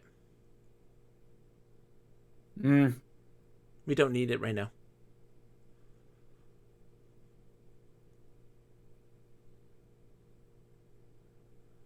Get ladder. Yeah. What's in our inventory right now? A lot of things. Drop the key and the padlock.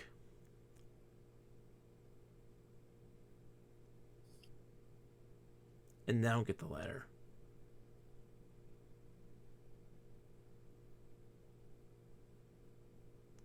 Damn it. Drop the survival kit. I guess we have to just carry the ladder. Or we can tell Floyd. Think Floyd, he's the purpose of that? No. He does not want to get the ladder. Alright, so drop the survival kit then. Important detail about your health, by the way. What is? Oh. What? The ability to carry things? Oh, how much we can carry? Well, we ate some food. So go south.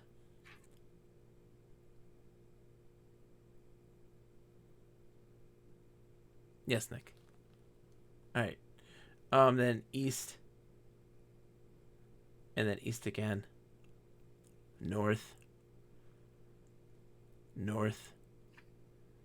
Guess what we're going to do? Extend the ladder. We don't have it, do we? Yeah, we picked it up. No, we did. A line went by to the effect of, you are feeling slightly hot and flushed, but you aren't sure why. Oh, God. All right. We may be loading the towel. Extend ladder, yeah. Okay, so drop ladder. Extend ladder now. Extend ladder. Well, it was extended. Oh, it's 8 meters across and 30 meters deep. Okay. So, now can we save and type ladder or something stupid. Free fall, and there you go. And then go north. Okay. Can you extend it longer?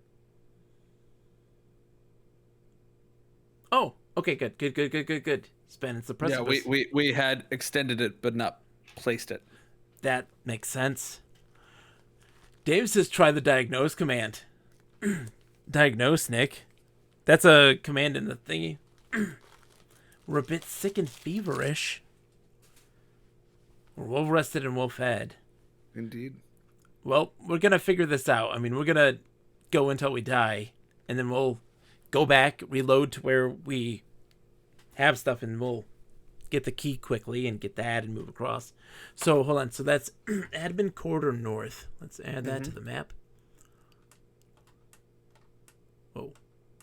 Trisbort, what you doing, buddy? What was that? Whoa. What's that? I heard you say wow. I didn't have the context. Sorry, just Trisbort's being. So the corridor ends here. Portals lead west, east, and north.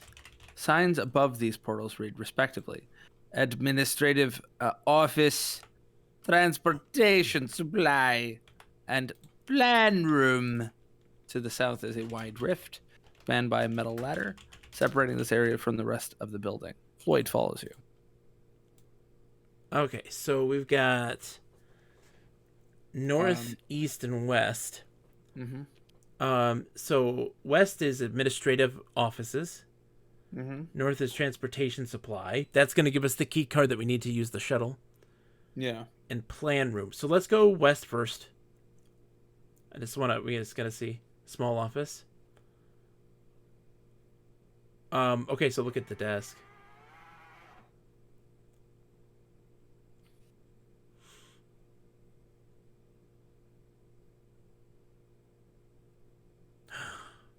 Kitchen access card. Okay, whoa. And just take all.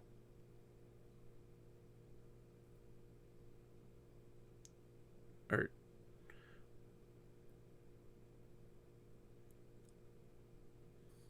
oh, okay. So you have to say, get lower elevator access card and kitchen access card. And upper, sorry, not it's upper is the one. Floyd has the lower.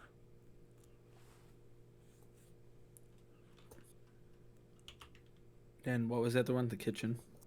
Why is that? Oh, delete that.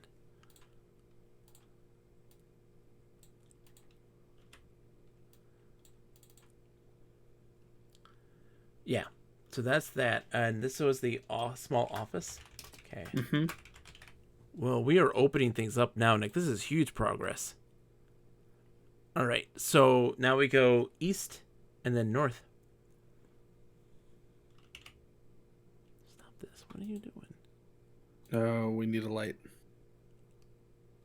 Oh, then go south.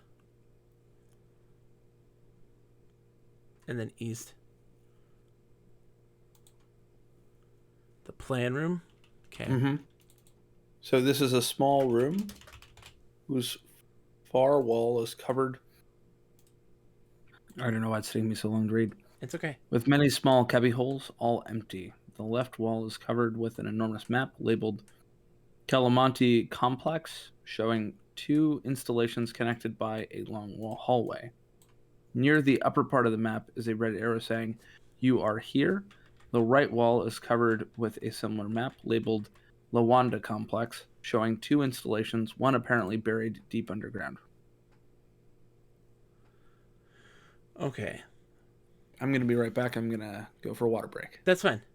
Calamonte Complex, which is the shuttle that takes us there.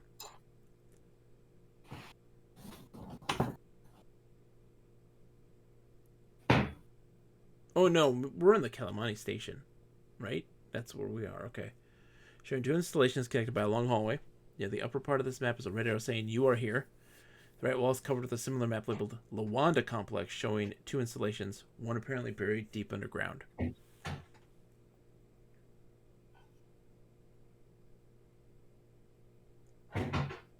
Okay, so we're on Calamonte. Lawanda's the next one. Lawanda. Underground. We have a bunch of things, though. That's huge. Because we've got the upper now access to, and then we've got the kitchen.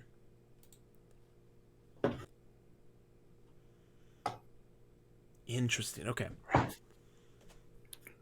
Nick, we're making some great progress here. Yeah, I'm pretty happy. Because we have the upper elevator key. We have the kitchen key now. Mm-hmm. Those are big. Do you want to go to the kitchen? Yeah, let's go to the kitchen first.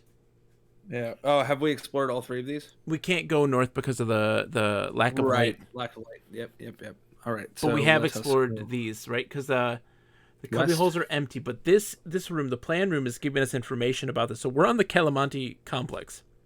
Yeah. There is a Lawanda Complex that has a one of the installations is buried deep underground. So, like, it's trying to tell you that there's more to the Lawanda Complex than meets the eye when we get there. Yeah. Like, that's it, trying to give us a clue there, I think. So then go south. And then south. And then south again. And west. And west. And south. Hi, Floyd. All right. Hello. So slide kitchen access card through slot. Yep, so south. Hey! Yay! Okay, so there's the kitchen. Let's go in here. So this is the food production and dispensary area for the dining hall to the north. Of particular interest is a machine near the door. You should probably examine it more closely. Yeah, okay. Thank you for that. Thank you. Look at machine. Wait a second. Will this game start treating you like an idiot if you take too long? No, I don't think that's the case. The wall-mounted unit contains an octagonal niche beneath a spout. Above the spout is a button. The machine is labeled high-protein liquid dispenser. Floyd bounds into the room. Floyd, here now, he cries. So it's a food dispenser. Yes. So put canteen. Oh, we don't have the canteen. No, we don't. All right. But that's how we get food. Do you want to? We have. So we have now a food source. So save food. Free food. 1 second. I'm trying to think of something better.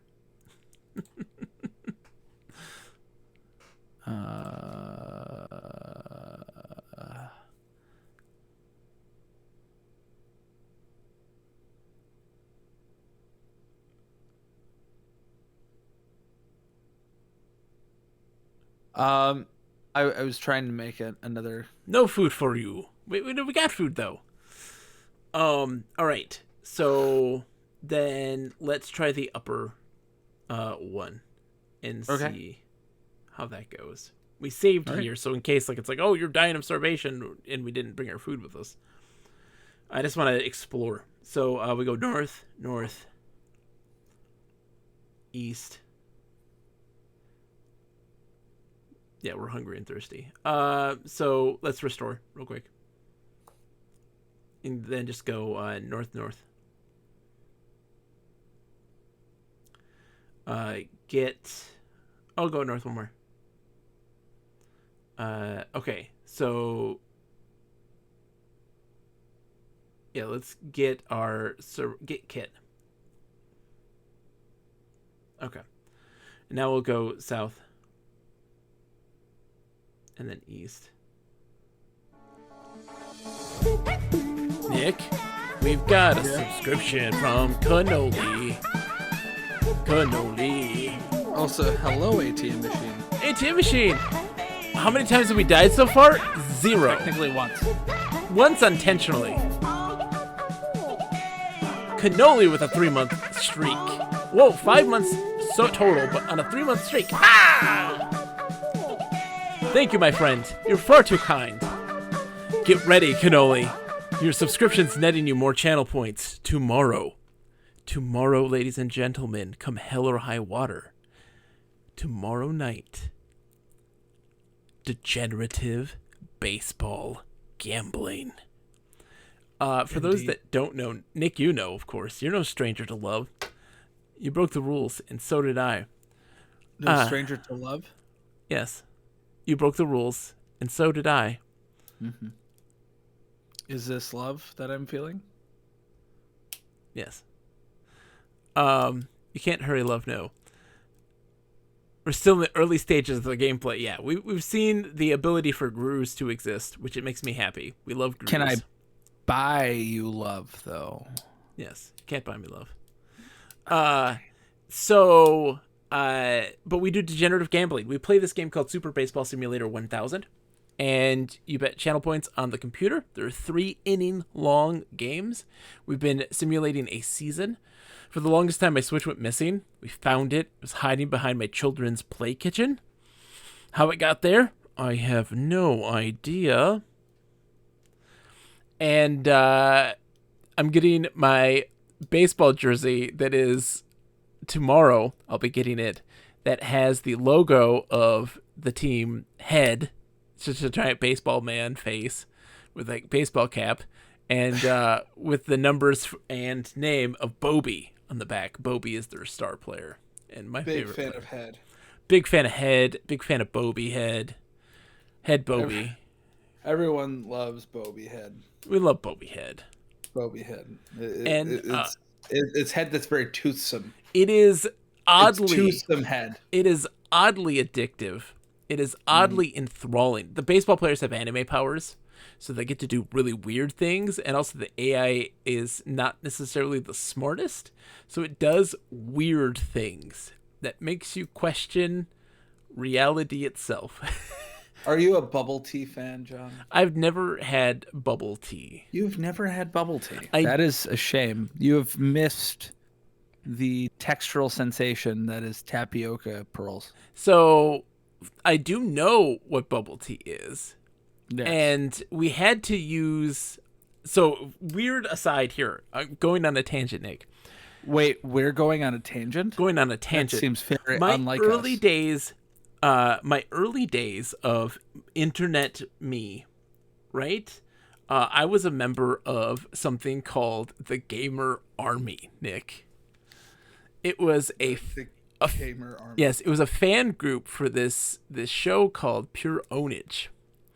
And Okay. early days of internet Mhm.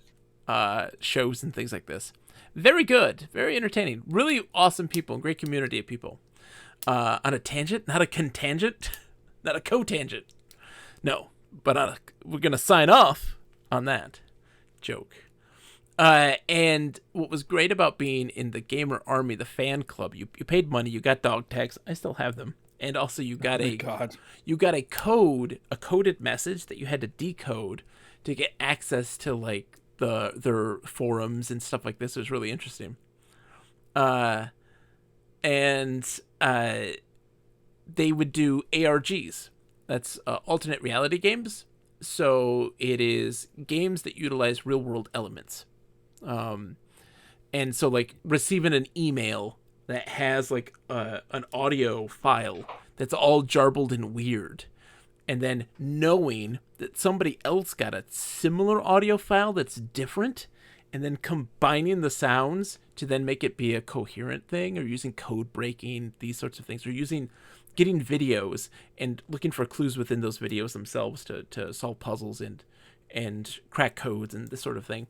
And one of the ones that stumped the whole group for the longest time involved bubble tea, and requiring somebody to go to this bubble tea like restaurant and saying a code word, but the code that was hidden in a bunch of different things was really complicated, and like nobody could figure it out. And for the longest time, so we were like, oh, we got a location, and like we have a GPS coordinate. It leads to this place, and you have to say this certain thing. We finally figured it out, and somebody went and did it, and they were like, yes! Ooh, Dave Thompson, he can't even respond. See, I approve of this nerdity. There are some channels that, no, this isn't acceptable in their world. It's totally acceptable in mine. But anyways, folks, if you all want to do degenerative gambling, we're going right back full circle. Tomorrow night, 9 p.m., we're going to be playing a whole heck of a lot of Super Baseball. I'm not confident that was a circle. That was... like a star. Yeah. Like you went a full round, but... It was two lines racing, but not meeting at any point. Yeah, I was just following two different trains of thoughts, because that's my brain. When I'm back in Michigan, I'm going to shove a bubble tea down your throat. So that you don't know what bubble tea tastes like. No, is it fruity? No. Is it... Not necessarily. What is it? It can be. Can be? What does it taste like? I'm open. I'm not against it, but like... I mean, no concept. The point of bubble tea is not so much the taste as it is the chew. It's the chew, John. A chewy tea. Who doesn't like a chewy tea? It's no, well, because it has the tapioca pearls in it, which are chewy. Our kids eat tapioca pearls in like this fruit tapioca pearl thing that they dig. Yeah, I mean, Cannoli is right. It's the mouthfeel. Yeah, that is why you drink bubble tea. You don't really. I mean, like they taste good. Like there's a taro one, which I like because I'm basic. Yeah, like the taro root. Yeah. Mm-hmm. So it's sweet. I prefer the cards myself. Purple. And it's got tapioca pearls, and you eat it, and it's lovely. Yeah. Yeah. I was never a fan of Gushers. Oh, really? You want to know why? I didn't like the jelly sugar in it. Like I was just like, this is too much. Like you were cool with like that moment, that orgasmic explosion in your mouth. No. But then after that happened, no, I didn't like you were dissatisfied by. I didn't like the orgasmic explosion either. That wasn't. You were against the textural sensation that was the gusher. So here's the thing, right? With fruit snacks, and listen, Sakura says, were you a fruit by the foot kind of guy? Listen, Sakura says Gushers was like eating plastic. I completely agree. That's modern food, though. But here's the thing, with a fruit snack, right? Yeah. You have two different realms of fruit snack. You have one fruit snack that is, it is tough. It is like a chewy. Haribo? It's chewy. Yeah, like a Haribo. Yeah, like a Gold Bear, right? But also a lot of other just, traditional fruit snacks, blah, blah, blah. They have that. Then there's the other, and I call it the Mott's, because that's a brand that has it. The Mott's Factor. The Mott's applesauce company, which also their fruit snacks are divine, because they're thick, but they have a bite to them, so like you can chew them, but they're not chewy. They give way when you bite them. You don't have to. It's almost custardy without the cream. No. And it's very fruity. Then it has more of a flavor to it, that the flavoring is more intense. Yeah, and I don't enjoy it. When we go to fruit snacks, I very much am like, this is the kind of fruit snack that I like. Okay, understand. Hesh says, I'm loving this fruit snack analysis right here. This is great. This is my brain. Y'all, okay, look, I made a haul of butts, okay? I didn't need to do that. And again, it wasn't a weird, like, perverted thing. That's just my brain. Which is weird and perverted. I have to understand why. Like, why do I not like those other fruit snacks? Like, they're fine, but, like... I will say my favorite fruit snacks were the licensed ones, because I was basic child. No. Pokemon, Pokemon ones were amazing. Yeah, but the Pokemon ones are like the Mott's. They have they give. There's this thing. There's a Scooby-Doo fruit snacks that my kids have. They're the same thing. They give to you. They give. There isn't that like resistance. Yeah. Where you're like, oh, I'm gonna have to work for this. I'm gonna have to work for my calories. Why would I go to sucrose of all the chemicals for calories if I also have to earn it by chewing? Lord, no! I want that thing to be funneled straight down the gullet into the gut. So here's the thing: is you can kind of gum even those fruit snacks. You can press your tongue to the roof of to the roof of your mouth, and it will give way. Yeah. And there's something about enhancing the surface area that really elevates the flavor of a fruit snack. Hesh, are Black Forest brand snacks? Are they like a Target thing? They are. I have had Black Forest. They're okay. Is that a thing you can find in Target? No, that might be. Well, I don't know why I have a strong association with. It feels like a big box mart. My mother-in-law provides my kids with Black Forest ones, like regular supermarkets. Yeah, my mother-in-law provides Black Forest to my kids. So, are we saying that Black Forest is like the Pepsi of soda? Nah, not necessarily, because you would say that, like, that Welch's is the Pepsi of fruit snacks. I met a Czech girl when I was in the Boy Scouts. My first job ever. So I guess I was no longer in the Boy Scouts, but I was working at a scout camp, and I met a Czech girl. Hesh says, "Oh, B tier, they're better than store brand, but they're no Mott's. You know what's up? The the Mott's factor is off the chart. Oh, okay, continue, Nick. Sorry, Czech girl. Yeah. From Czechoslovakia. She just like. Well, it wasn't Czechoslovakia anymore. It's the Czech Republic. The Czech Republic. Sorry, I still live in the past 30 years. You're still in Herbert Walker Bush's. For me, it's still Czechoslovakia in my brain. I never have remembered it as the Czech Republic. I know it's Czechoslovakia.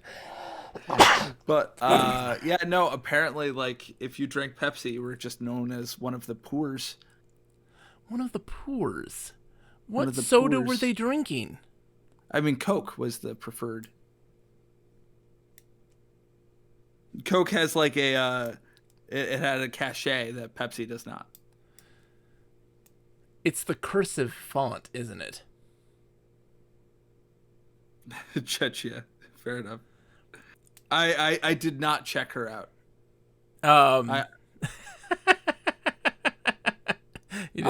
Actually, probably I did. I was an 18-year-old kid. 17, 18. I probably she was my age as well. But for context, Nick, my brain has to quantify things and it has to rank things.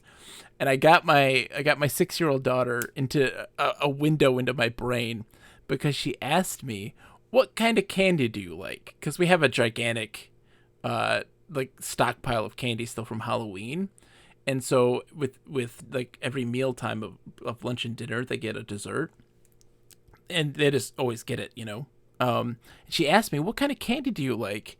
And my response wasn't like, "Starbursts." It was like, okay, that's a really complex question to ask me. Are we talking, there's three different really important, there's two categories. There's chocolate and fruit candies, really important. And then we're talking hard and soft candies.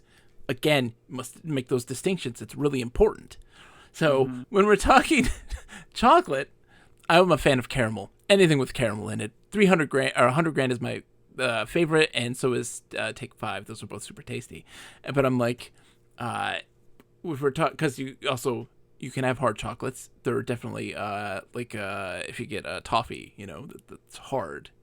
Yeah. And something like a Whopper, which by the way is the most delicious of the hard chocolates. I would eat myself to death on Reese's peanut butter cups. Yeah, a lot of people would. If there were a room filled with them, I would consume them until I died. That would just be what would happen. And apparently it's Czechia. It pulls an Italian where the CH before an I is hard. Oh, I see. Those are delicious things. They're very delicious. But Nick, you have the major question here about Reese's. You just say a Reese's peanut butter cup. Are you talking the minis? Are we talking the bigs? I'm a bigs boy. Oh, mini is better. It's a better chocolate to peanut butter ratio. It's a better chocolate. I like more peanut butter, which is why I like the bigs. I get it. But then we talk fruit candy, right? I mean, we're talking mainstream fruit candies here. We're not going into the weird stuff. But I mean, obviously the best in terms of the soft department is Starburst minus Orange Starburst. They're the devil. And you don't like an orange Starburst? No, it's not that I don't like orange Starburst. The problem is if I eat an orange Starburst as like the last thing that I eat in the day, I will wake up with a really sore throat. Huh. Just an orange Starburst. Do you dislike pineapple? Yes, dramatically. Okay. No, but that's a bitter thing though for you. Yeah, pineapple is incredibly bitter. I mean that's wrong. It is like an absurdly bitter taste. Really want to know how you would survive in like a pre-modern world where like sugar is in low supply. Oh, I'd survive just fine. I don't need sugar. Well, I mean everyone needs sugar. Oh, I know, but you know what I mean. All energy is sugar. I love right now that Welcome to the Petted Podcast, John. We have spent I'm your host. 30 minutes talking about fruit snacks and candy. But here's the thing, right? Starburst is absolutely delicious because it's better than something like a Now and Later, right? Because a Now and Later is too tough. Now and Laters, they get stuck in your teeth. They're gross. Okay. ATM Machine says, I love pineapple too. I would kill it. Call it tart rather than bitter. But no, pineapples in general too, ATM Machine. No, insanely bitter.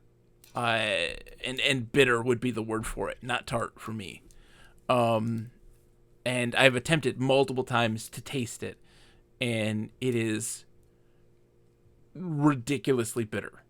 It's not like I've come to a situation in my life where I'm like, I can recognize my prejudice for some things, and other stuff, it's legitimately a taste situation. So like, for instance, I have a prejudice against pickles, which I'm slowly working through.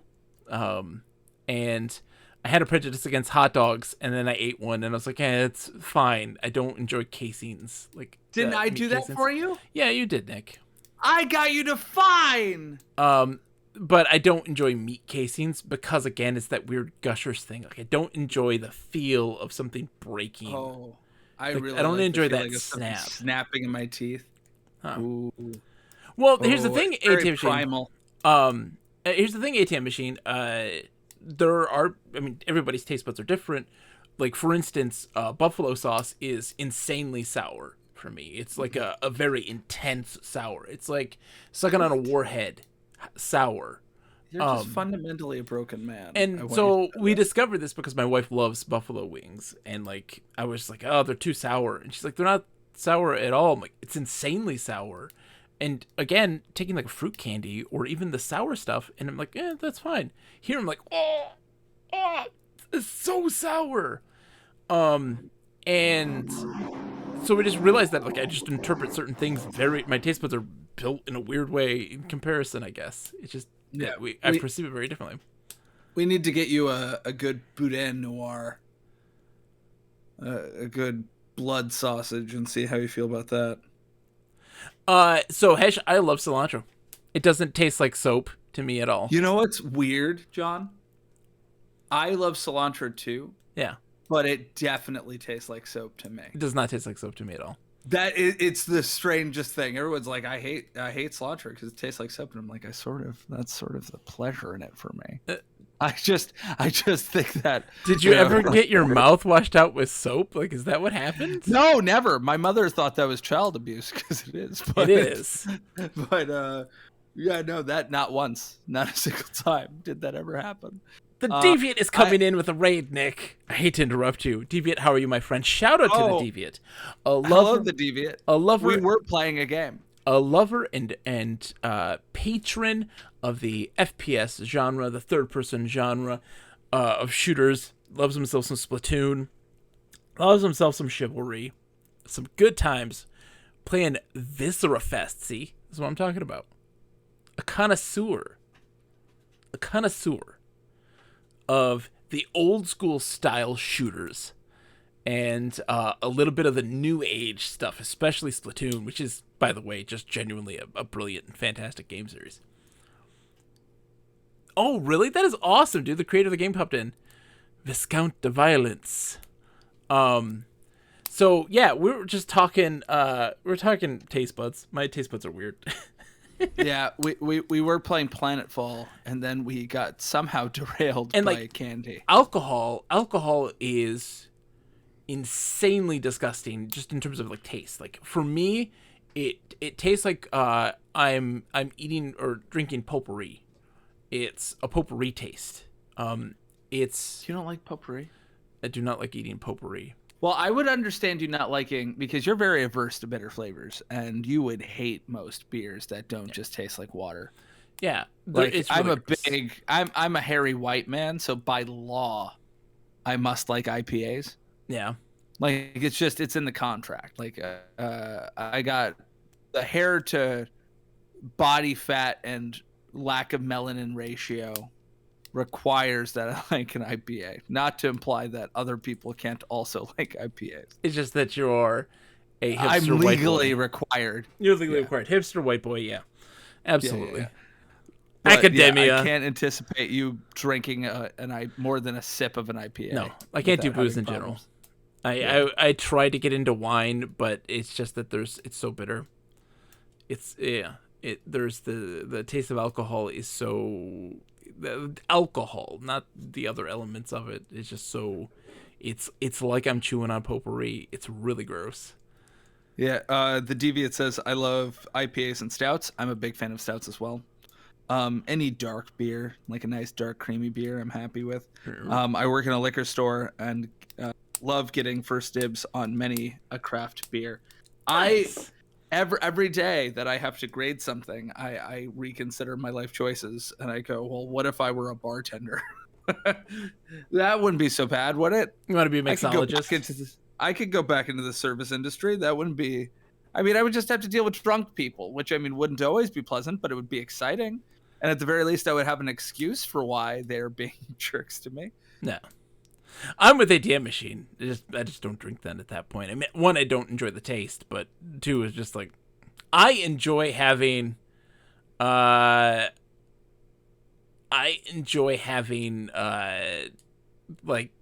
I have control issues. I like being 100% in control of my mind and body. I actively come from a discipline where it is very hard to not drink. Yeah, but I don't mind other people. I'm not uncomfortable around other people that drink or are drunk. In any way, I don't have any of that stuff. Like I'm like, yeah, drink away. But it's very unusual when people are like, hey, you want me to get you a beer? And I'm like, water's fine. I don't drink. And they're just like, why don't you drink? It's like, it's just a taste thing. I just don't enjoy the taste. I'll have water. And they're like, really? You like tried something? Like, yes, I have tried many a beer in my life now. Yeah. Archaeology and anything involving the Mediterranean. Yeah, you're in the very hard. Yeah, you're in the Mediterranean. Everybody's drinking. Come on now. Well, I mean, like you work from 6 till 4. Yeah. You go home, you take a shower, get new clothes on, and then the first thing you do is you go to a bar. Yeah. Like, why don't we play this game, Nick? What you do? We've spent. I liked this conversation. I enjoyed this conversation too, but I want to make some more progress before we call it a night. We got lots to do still. Fair enough. So we're in the dorm. What were we doing? We just got in the mess hall. We managed to get food to put in our holes. Yeah, so we're going Eastmore to the Junction. And then go into the elevator lobby. And then we're going north. Oh, press blue button. I thought we did this already. We did, but it might have gone back. Oh, no, because we restored. We didn't. That's true. Yeah. Floyd's exploring. That's fine, Floyd. We don't need your access card anyways. So, yeah. So, we have... we've opened up... Okay, so let's get... This is... What is this called? Booth 2. No. Booth 2 is the teleportation room. Exit. You got to go north. There okay. Upper elevator. Upper elevator. You have entered a tiny room with a sliding door to the south, which is open. A control panel contains an up button, a down button, and a narrow slot. So, slide. Floyd bounces into the elevator. Hey, wait for Floyd! He yells, smiling broadly. Oh, So Floyd. Slide. Upper access card. Through slot. Yeah, through. That bothers me, through. Then push up. Button. ATM machine says, ooh, Mediterranean underwater archaeology? That's interesting. I never got to do underwater archaeology, actually.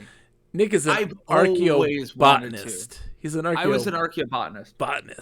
I always wanted to be an archaeobotanist that also did underwater archaeology because the preservation of organic remains is significantly better in anaerobic conditions. You got to get that scuba license. Yeah, I primarily dealt with charred remains. Upper for I don't know. Maybe. I don't know. Dick likes to do type we it have out. food? Oh, we didn't eat the green goo. Yeah. I love lima beans. I do too. Lima beans are great. There's They're there's not a vegetable I don't like. Yeah, lima beans are very common in. So I might be conflating lima beans with. No. So I like lima beans, but I prefer broad bean or fava bean. Yeah. And a nice Chianti. Huh? Well, no, have you they're really good. They're like these big fat ass beans that are great in pasta, or you can grind them down into something very similar to hummus. Yeah. It's very common in southern Italy. Yes. First time I ever had lamb's kidneys or horse was in southern Italy. It was wonderful. And your raw Who meat doesn't that love you a good ate. horse? I also ate. Oh no, raw Italy. Raw meat was in Rome in an Ethiopian restaurant, where I was too proud to admit that I didn't speak enough Italian to know what the word crudo meant. Oh boy. Oh, Nick. I know what it means now. Yeah, and you know what it tastes like. I know what raw meat tastes like. It tastes delicious. Anyway, it's also an amazing way to get more injera out of an Ethiopian dish, because all of a sudden nobody wants to touch anything anywhere near your food.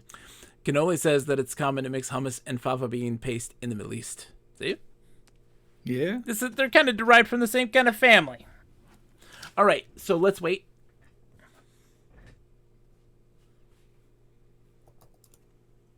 And then exit. So we are presently in the tower core. This is a small circular room. A sliding door leads north, and a spiral staircase heads upwards. Other exits lie to the northeast and southwest. Floyd follows you. So we have a sliding door leading north and a spiral staircase leading upwards. Well, we'd like to go up. Hold on. Let me just get the room set up here. This is, by the way, what's the room? What's it called? The tower core. All right. So sliding door leads north, which is the elevator. All right. I'm looking at your thing, so it might stop sharing for a hot second. That's fine. So north and then northeast, southwest, and up. Okay. Let's go up. Let's see what's up. Hummus, cannoli. Legitimately, hummus is the most delicious thing ever. You give me a nice roasted red pepper hummus, man. Ooh, I will down an entire bag of carrots. Fava beans. I love make me way too chickpeas. fancy. Oh yeah, Chickpeas are a good bean. I like to throw them in chili, mostly because I eat exclusively vegetarian chili now. the Deviant has had actual cephalopod sushi. I like me a good Sakura cephalopod. knows hummus and wheat thins. That is like, look, I have to not for my own health's sake, but if you put a big container of hummus and a big box of wheat thins, I will in one seating eat that entire box of wheat thins and eat all the hummus. You're like me in a room filled with Reese's. Yes, I will eat all of it. It is a problem. It is the most delicious thing in the world. Did you see what we've located, John? A helipad. We are in an airport of sorts. Well, yeah. It's a technological complex because there's two different complexes. Cannoli says, "I don't get that combo. Hummus, give me fresh pitas." No, so here's the thing, Cannoli. Let me explain. I'll break it down for you, okay? So, fresh pitas, absolutely delicious. Like, you're not wrong. You're not wrong. That is a fantastic. Oh, so good. Here's the deal. With wheat thins are a little buttery. They're also very salty. And there is just something about it. It's a combination that when you dip it in there and you eat it, the butteriness, the saltiness, the garlic and the flavor of the hummus, it all works and melds together into like just one of the sweetest, most delicious things ever to be tasted. It's so good. The crunch, yes, the crunch is really important in this too, because you have the softness of the hummus and the crunch of the wheat thin, and you get the butter, you get the salt, you get all of that. The deviant is currywurst that Berlin dish? A low residue diet. Oh my, Deviant, I need to be on a diet. I just gained in the last, like, Nick, since you stayed with us, I gained 18 pounds. You're welcome. Oh God, I gained a lot of weight. I have been mostly stable, mercifully. Oh, so you might actually be batting the same weight average I am. I 18 pounds. What are you at? We're not sharing those numbers. I will share my numbers. I am at 258. Oh, you're heavier than me. Take that. Yep. Woo! I know. For the first time in a long time, John. A long time. It's my shame. Yeah, but I stopped drinking for a long time. That is how I started to lose some weight. Nick, currywurst is a boiled, then broiled bratwurst topped with a curry-based ketchup. And yes, it's from Germany with love. Sounds delicious. All right, sorry, we're on a helipad, so we're going up. All right, so hold on, let me make another room here. Helipad.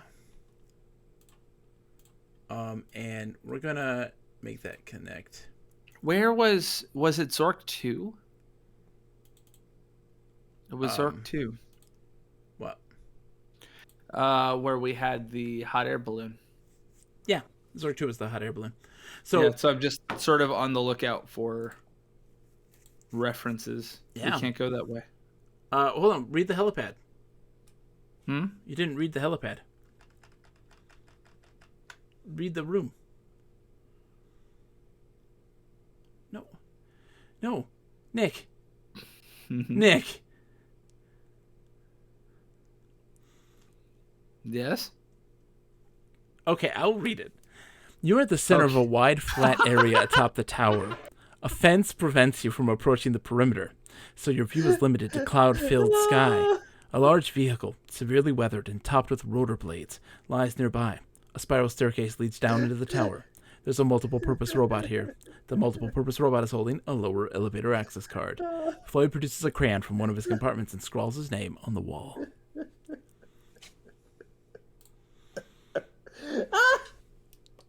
Oh, I parsed that entirely wrong. Are you doing okay, Nick? Are you going to fall asleep on stream again? No, you said read the room, and my brain went, I mean, there's no one here.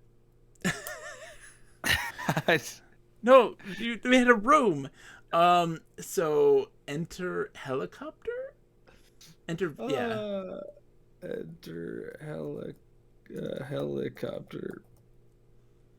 Helicopter. This is a large vehicle with a lot of cargo space. A complex control panel is closed and locked. Everything is covered with a thick layer of rust. Through the windows of the vehicle, you can see a wide helipad, and beyond that, endless ocean far below. Several doors lead out of the helipad. So I assume wildly... Out to the helipad. I assume wildly that this is the win condition. Maybe. To fly off into the sunset. Okay, so exit, because it's locked. We can't... The control is closed and locked. Okay, hold on. Let me just mark that there is a room. Helicopter. Boink. Oh, and, my gut hurts a little bit from that laugh. You gonna be okay? I'll be fine. It was just, I don't, I legitimately... You did not know. Parsed it incorrectly. How did you not know, Nick? I don't know. Okay, down. You haven't read the room, and I'm like, read? How do I read? I don't understand. All right, so what's up? I literally, despite the fact we were playing a text-based adventure game, went for the wrong definition of read. Yes. It's just kind of funny. I think it's kind of funny. All right, go northeast is the next spot, I think. All right, so we're in the comm room. This is a small room with no windows. The sole exit is southwest. 2 wide consoles fill either end of the room. Thick cables lead up into the ceiling. The console on the left side of the room is labeled Receive Station? Receive. Receive Station. A bright red light labeled Transmission Received is blinking rapidly. Next to the light is a glowing button marked Message Playback. Yeah. The console on the right side of the room is labeled Send Station. A screen on the console displays a message. Next to the screen is a flashing sign which says Malfunction in Sending Coolant System. Next to the console is an annunciator.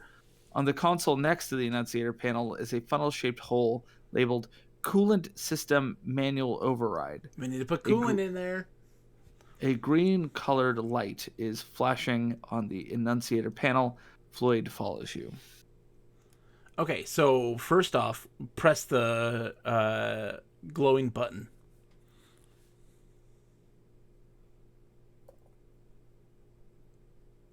So, a voice fills the room, the voice of the Feinstein's communication officer. Stellar Patrol Ship Feinstein to Planetside. Please respond on frequency 48.5. SPS Feinstein to Planetside. Please come in. After a pause, you hear the officer in a quieter voice say, Admiral, no response on any of the standard frequent. The sentence is cut short by a round of explosions and a loud burst of static followed by silence. Floyd absentmindedly recites the first 600 digits of pi. So that's the Feinstein talking. Yeah. And it, of course, has blown up. Indeed. So we need coolant in order to send a message back. Mm-hmm. 'Tis accurate. 'Tis true. Hold on. A screen on the console displays a message. Look at or read message.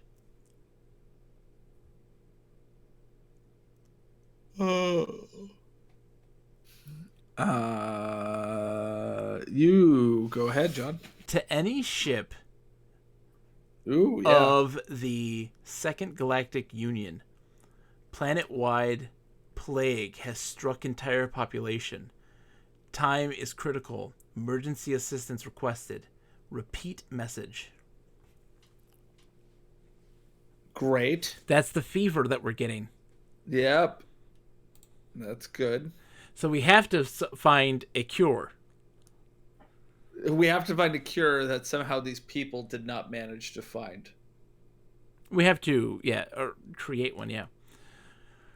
All right. It seems highly unlikely, given our credentials. Okay, so I think we should just give up now and enjoy what little we have left of life. Let's just make sweet love to Floyd. And Floyd, let's play a game. Ooh. Okay, so you can kiss Floyd. Oh, a painful electric shock. Ooh la la. All right, so there's a spark between us, John. Southwest. Southwest. This is a small circular room. Southeast. Southeast. I can't go that way. Wait, what? Southwest. Sorry, southwest. That's on me. Observation deck. This is a balcony girding the tower. The view is breathtaking. The tower must be half a kilometer tall. From here, it is clear that you are on an island. The dormitory section of the complex is visible on the other side of the island, and the rest of the complex sprawls out directly below. In the distance, almost 20 kilometers to the east, you can spot another island similar to this one. The only exit is a doorway leading northeast. Okay. The dormitory section of the complex is visible. Yes, the rest of the complex sprawls out directly below. 20 kilometers to the east, you can spot another. Okay, yeah. So that is just simply telling us that there is something more, which we know because of the lower. The lower designation. One. For the what was it? It was the Calamati Lee platform. ones? What's that? Well, we have the Calamati platform. Isn't there another one that starts with an L? Oh, yeah. It is the Levada. Yes, Levada, I think is what it is. Okay, so I mean we can solve the coolant thing. Mm-hmm. So let's do that, I guess. Cool. Do I need to pull up your map? No, northeast. Northeast. Northeast. North. North. Push down. Push down.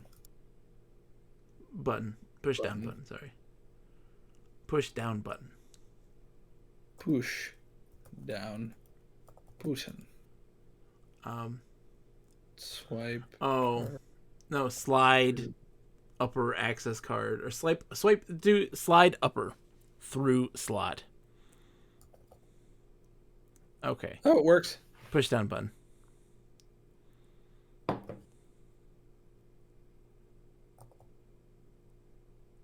Okay, so then we just wait.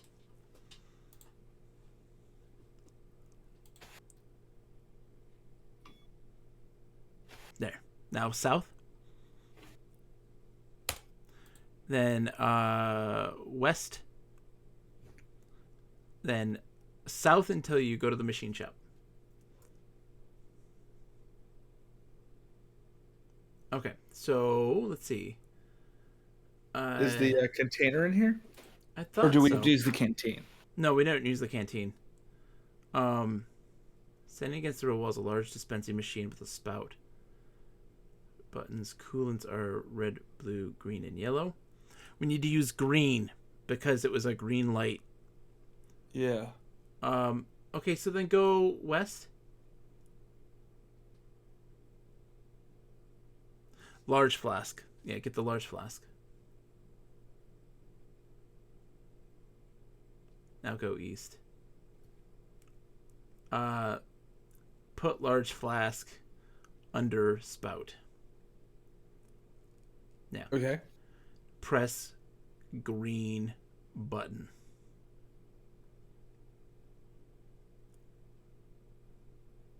Okay.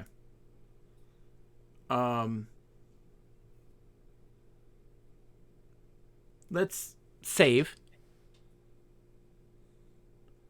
and name it chemicals. All right. So then we go north until the junction. How are you, by the way, spatially right now? Not the best. Not the best. I need to take a look. I have to share this file with you or something for you to look at it. You know, like after the fact. Yeah. I mean, part of it is just that I'm not great when, if I'm given directions, I can be pretty bad at remembering things. If I don't need to internalize information, I will not. Yeah, my brain can't differentiate or be in that situation. Like I have to engage with it because like I know I'm not going to forget it, and so I have to be like actively parsing that information. So that way I don't forget, because I will forget, and I will forget everything. So I have to remember. And I remember less when I'm around you, John. Oh, because I know you will remember. I'm sorry, Nick. I depend on you. Aw, I depend on you. Nick, we would get nowhere if you were not inputting commands. You would just input commands, John. I'm sorry. I feel you have hands. I feel like I am the worst co-pilot. What's happening? How? I feel like I've just told you what to do the whole time. No, it's fine. I mean, we honestly haven't. Most of the things we've done have been pretty obvious. Yeah. The one puzzle we've really needed to solve so far was the magnet. I was just quick to the draw with everything else. Yeah. Soccer says we're a great team. I always feel like I'm just telling you what to do. No, I'm fine. I feel bad. This is also around the time of day where I start to You start to falter. slowly wind down. Okay. Because I'm used to going to bed at like 10. Well, let's go. I'm an old man who has to wake up at like 5 to go to his job. I spent like 2.5 hours cleaning a turtle tank after parent-teacher conferences. Ooh. Which, oh boy, was that rough. I went to the zoo today. I saw that. I was happy. I cleaned my own personal zoo? Yes. I guess. I mean, at least they're not living in my tub anymore. I was so happy because, one, there was nobody there. It was 40 degrees. Nobody. We came across 3 different groups of people. One was a husband, wife, and child. And then the other one was 3 teenagers or early 20-somethings. And then the other one was 2 old people. Like, that's all we saw as we went through the entirety of the zoo. And, man, the animals are going nuts in this cold air, and they love it. And, like, polar bears going crazy.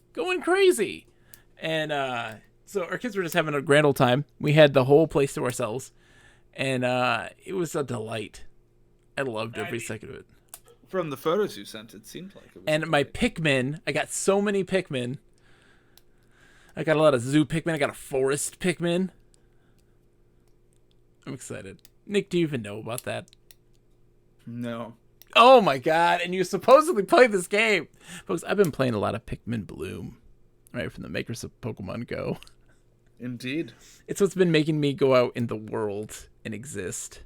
Because I don't have to stare at my phone when I do it, so it's extra nice. And my kids love it. We're just growing Pikmin and just having a grand old time. Yeah, the thing that makes me sad is that like a lot of my steps actually aren't registered because I use my phone to control slides. That's why I use my hands. Paradox. You talk with your hands, Nick. You're holding that phone now, and now it's recording those steps. Well, no. The issue is that so my students all have their computers, so that because especially my room is an awkward shape. What shape is it? Is it a rhombus? It's rectangular, but it's a very broad rectangle. So it is impossible for students in certain sections of the room to even see my board, where I would have slides. Huh. So for them to see it, there's a program called Pear Deck where they get a link and then they can see my slides and there are interactable questions and things like that. Oh, that's cool. Yeah, it's pretty cool. But I control it through my phone, so that I have like the teacher's thing with my notes, and also I can see their questions, their answers to the questions on my phone. But that means that I'm not walking around with my phone, and most of my day I'm actually like buzzing around them like a little psychotic bee, just being like, hello, stop playing Fortnite. And then I buzz back to the front of the room, and then I continue to talk, and then I go back. And Heshford like a toroidal classroom, Nick. Stop it with the Fortnite. Oh, yeah. You want my kids to have a Taurus? A toroidal classroom, yes. I want this to be clear, and Nick, you're not going to see any of this. I don't even know if they're going to see any of this. These are my notes. Do you see this? Look, there's the word Czechoslovakia. There's the word sleep. There is a lot of scribbles and me doing an 8 over and over again. And there is about the Lavana or whatever complex and it being underground. And then something about the deviant working at a liquor store. I think that's what that says. Yes. All of these things are true. I actually had a really pleasant parent-teacher conference. I think probably the best interaction with parents I've ever had. Yes. Yeah, where like at no point did anyone blame me for their children not doing anything. They're like, yeah, I got it. No, I went to parent-teacher conferences just recently for my first grader, my daughter, and it was just very funny that she was like, so your daughter Those aren't notes. Those are a cry for help. I'm sorry, Dave. Dave. This is my brain. You want to know what my brain looks like? I literally wrote out my brain for you. It's a strange place. It is a strange place. I will say, it was just, his brain is also a cry for help. Yes. So that was me parsing things. There are information here that I was writing down that I did not need to remember. And then there are things that I wrote down that I need to remember, and just knowing that the differences. So how are parent-teacher conferences? Sorry. It was funny because our teacher was talking about how my daughter Rosalind is, like just behaviorally, and was like, yeah, you got her pegged. And she's just talking about like, she's doing really great and all this stuff, and she's doing fantastic. And I'm like, hey, that's awesome. And she's like, and you guys make this really, really easy. And I was like, why? And she's like, because you all seem to know and are on top of your child's education. And we're like, yeah. And they're like, there's not that many of you out there. I mean, yes. That is a fact. Yes. Last year, when I was at a different school, I had in every set of parent-teacher conferences, I think the most we ever had was a grand total of 8. And yes. I taught 150 kids. Now, and all 8 of those kids had A's. Yeah. So the ATM machine. Like, why the hell are you here? Nick. Go away. Yes. ATM machine says, so we're stranded on the planet Czechoslovakia and have to find a liquor store. That is about correct. That is, that's around 80% correct. Yes, that's most of the way right. All right, so we got to go east. Then we got to go north. And then we got to go north. No, we got to slide upper. To the right. Through slot. Slide to the left. Crisscross. Reverse. Crisscross. Throw it back now, y'all. Charlie Brown. What? It says Charlie Brown, right? It does. Okay. Cha now, y'all. Oh, is that? Two hops. Okay. Charlie Brown. To the back. Take it back now, y'all. He can't say Charlie Brown. He does. Are you sure? I'm pretty sure you were the one who said it. You cannot trust me and song lyrics. All right? Wrapped up like a douche, another rumor in the night. Not what they say. It's not what they say, but it's really what they should say. So they should say. I have to look at the cha-cha slide real fast. Turn around every now and then. I plan it fall apart, and then I gotta turn around. I literally, whenever I push my kids in the stroller, when I pushed my oldest in a stroller, every time I turned around, I go, turn around every now and then. I gotta turn around, and then we're gonna turn around. Turn around. Every single time I turn around, I had every time that I turned. Yep. Are you ready, John? Yes. Slide upper through slot. It is. Turn it out. To the back. To the left. To the left. Take it back now, y'all. Take it back now, y'all. 2 hops.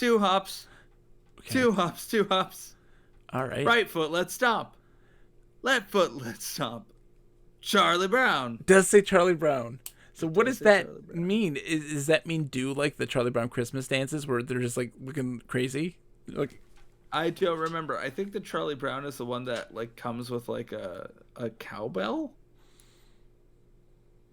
If I'm remembering the song correct.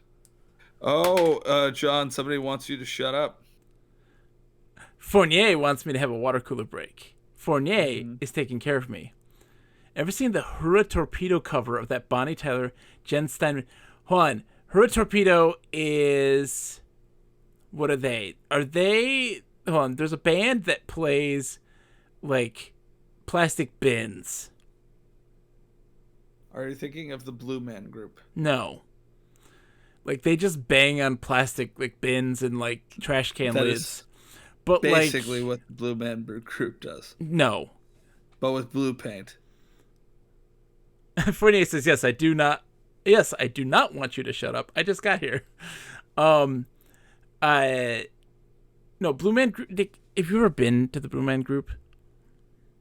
No, Then of course I haven't. What? Excuse me? When have I gone to a Blue Man Group performance? You're like, no, of course I haven't. What do you got against the Blue Man Group, Nick? I mean, anyone wearing a bald cap, I'm immediately suspicious of. Nick, they are an institution. Yes, Deviant. I mean, then so is the criminal justice they department. play on broken appliances, yes, like broken refrigerators, like clanging with. Yes, I have, Deviant. I have absolutely. No, Edgar. No, like yeah, these guys, the Hura Torpedo, they play like just broken things, like they're like opening and closing like microwave doors and things like this. It's wild. They're very and like it's a good time. Yes, someone give permission for the Deviant. And also, Deviant, if you're on the Discord, you can also post it in there, too. I don't know if you are. I appreciate that the Amazon Assistant on my computer is like, would you like the cha-cha slide? But, Nick, listen. The Blue Man Group is fantastic. And it's a celebration. It's a celebration. Of what now? Of life and existence. Of existence. It's a celebration of the existence. Inevitability of death. I would say that hold on. I'll give you permission, Deviant. Hold on. Permit the Deviant. Now you can. So like really good music. You should listen to their Tiny Desk concert. It's fantastic. They have a Tiny Desk concert? They have a Tiny Desk concert. It's fantastic. How do they do their whole spiel? Nick, it's fantastic. They're a music group first and foremost. I mean, yes. And I'm giving them a ribbing, unlike California, which doesn't exist. Cannoli, thank you for hanging out. Thank you for the resub, my friend. Get some rest. Have a great weekend. If you're available tomorrow night, degenerative baseball gambling. Don't want to miss it. Somehow it'll be less weird than tonight was. It was good seeing you, Cannoli. Tonight has gone flawlessly, Nick. I have no idea what you're talking about. Oh, yes. I actually have this song on my favorites on YouTube from when I was young. Young me. You'll be tired of listening to the sound of my tears. So I need to slide a card through anything. Yeah, that is one of my favorites. I love that song. So, yes. Slide upper through slot. But yeah, you need to respect the Blue Man Group, Nick. I'm sorry. That's just how it is. Later on, they have giant balls. They get thrown out into the crowd, and you're just bouncing balls and just having a good old time. Who doesn't like some bouncy balls? I love to hit my balls around and at other people. Oh, there's the mouse. Nope, that probably is meaningless. Oh, anyway. Yeah, he's just being silly. Slide that upper. Take an upper decker and slide it through the slot. Is it the lower button? Up button. Press up button. We're going up. The elevator door slides shut. After a moment, you feel a sensation of vertical movement. Floyd cranes his neck to see what you're doing. So, like, what does Floyd do? He hasn't do anything. Oh, wait.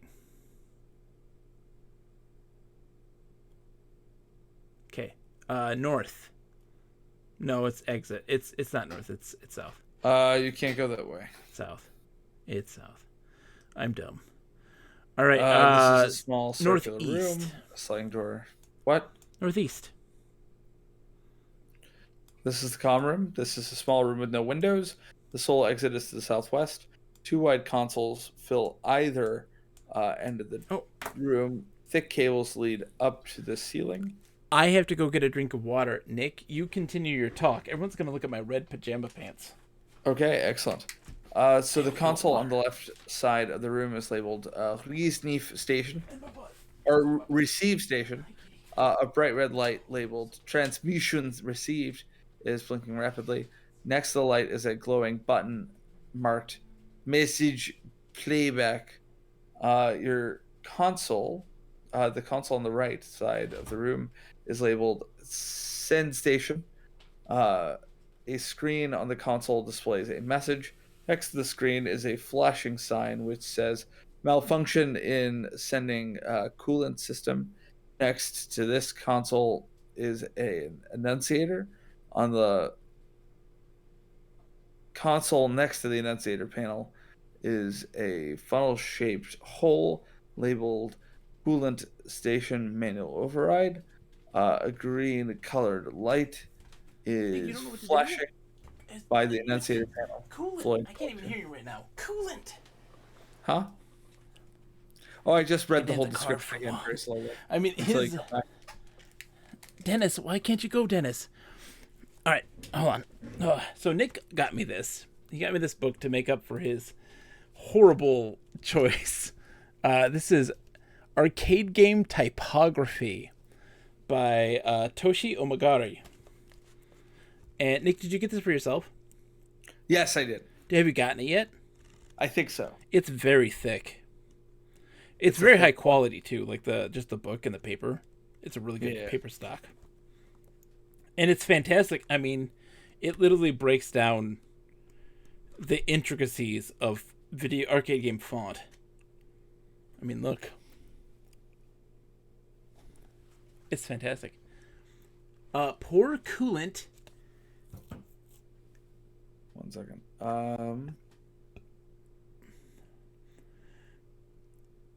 Into okay, pour liquid.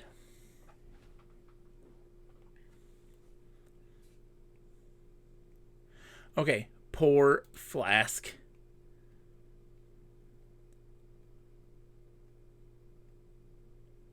Wait, we didn't pick it up. Restore. What? We didn't pick it up. We just pour.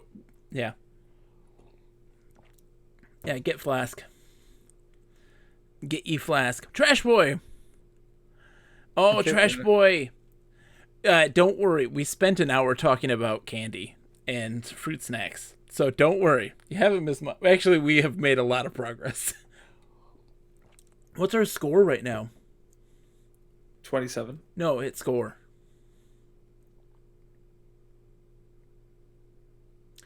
Day 2 of our adventure. We're ensign first class right now, Nick. Promotions ahead for us. Indeed. All right, so let's go then north to the junction, then east, and then north. North to the junction. There, east, north. Slide, upper. Yeah. No. Slide upper through access.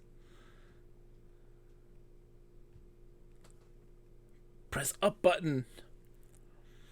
How are you doing tonight, Trash Boy? I hope you're doing well, my friend. It is good to see you. And now we wait. I love that we have G again. G is nice. Yes, indeed. I missed G so much. G is arguably the best command in all of the Infocom games. South. Some innocuous Hawaiian music oozes from the elevator's intercom. Ooh.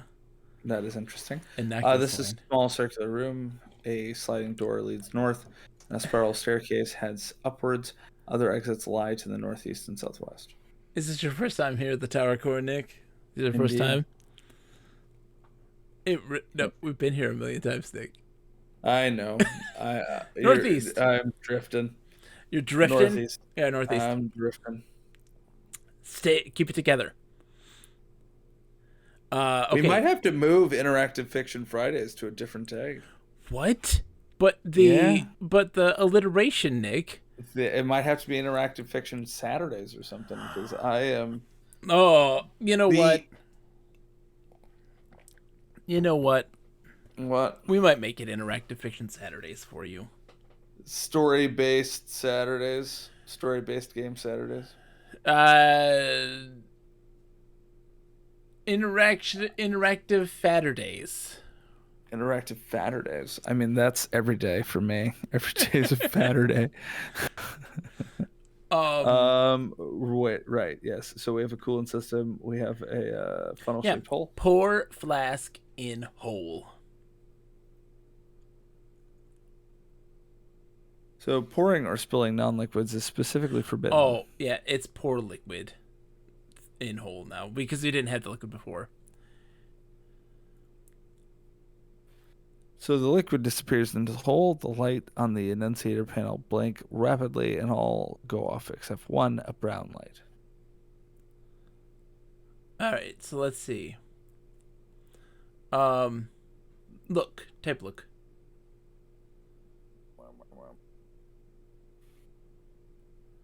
So this is a small room with no windows. The sole exit is the north-southwest. The console on the left side of the room is labeled reserve station. A bright red light. Okay. Labeled transmission reserved is blinking rapidly.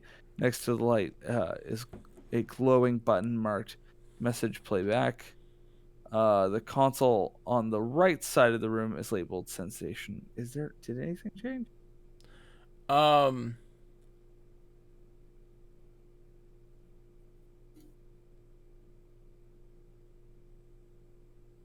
not seeing a change.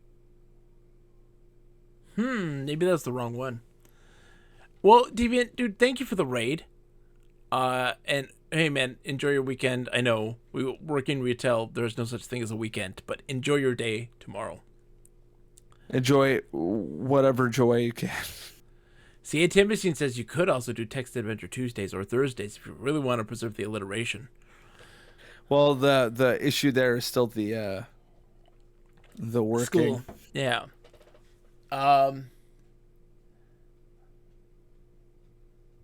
Let's see.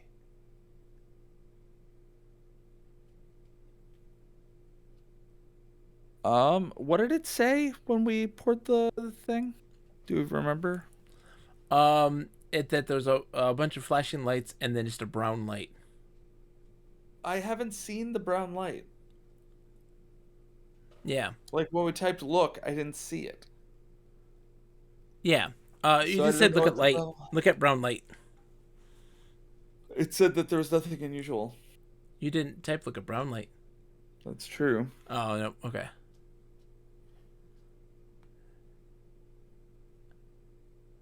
Oh, Fournier. No, he is a robot. Floyd is our robot friend who just follows us around and begs us to play games with him. When we do not play games with him. Nick is afraid he might murder us.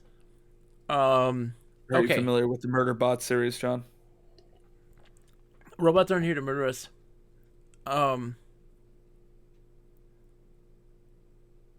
They are here. They are our enemy. Well, I mean, obviously it didn't fix it because the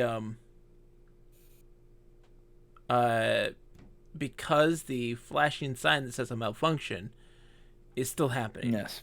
So I don't think that was the right thing to do. Oh, what if it went brown? So it was green before. And we have different colors. So what if we're meant to make brown? No. Oh.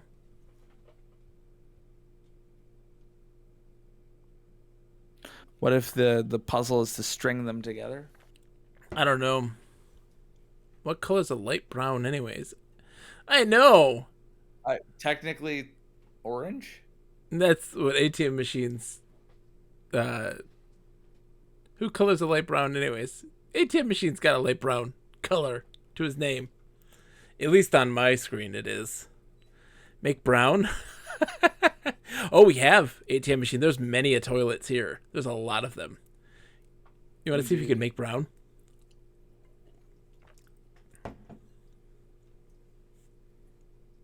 Okay. Yeah, I can't.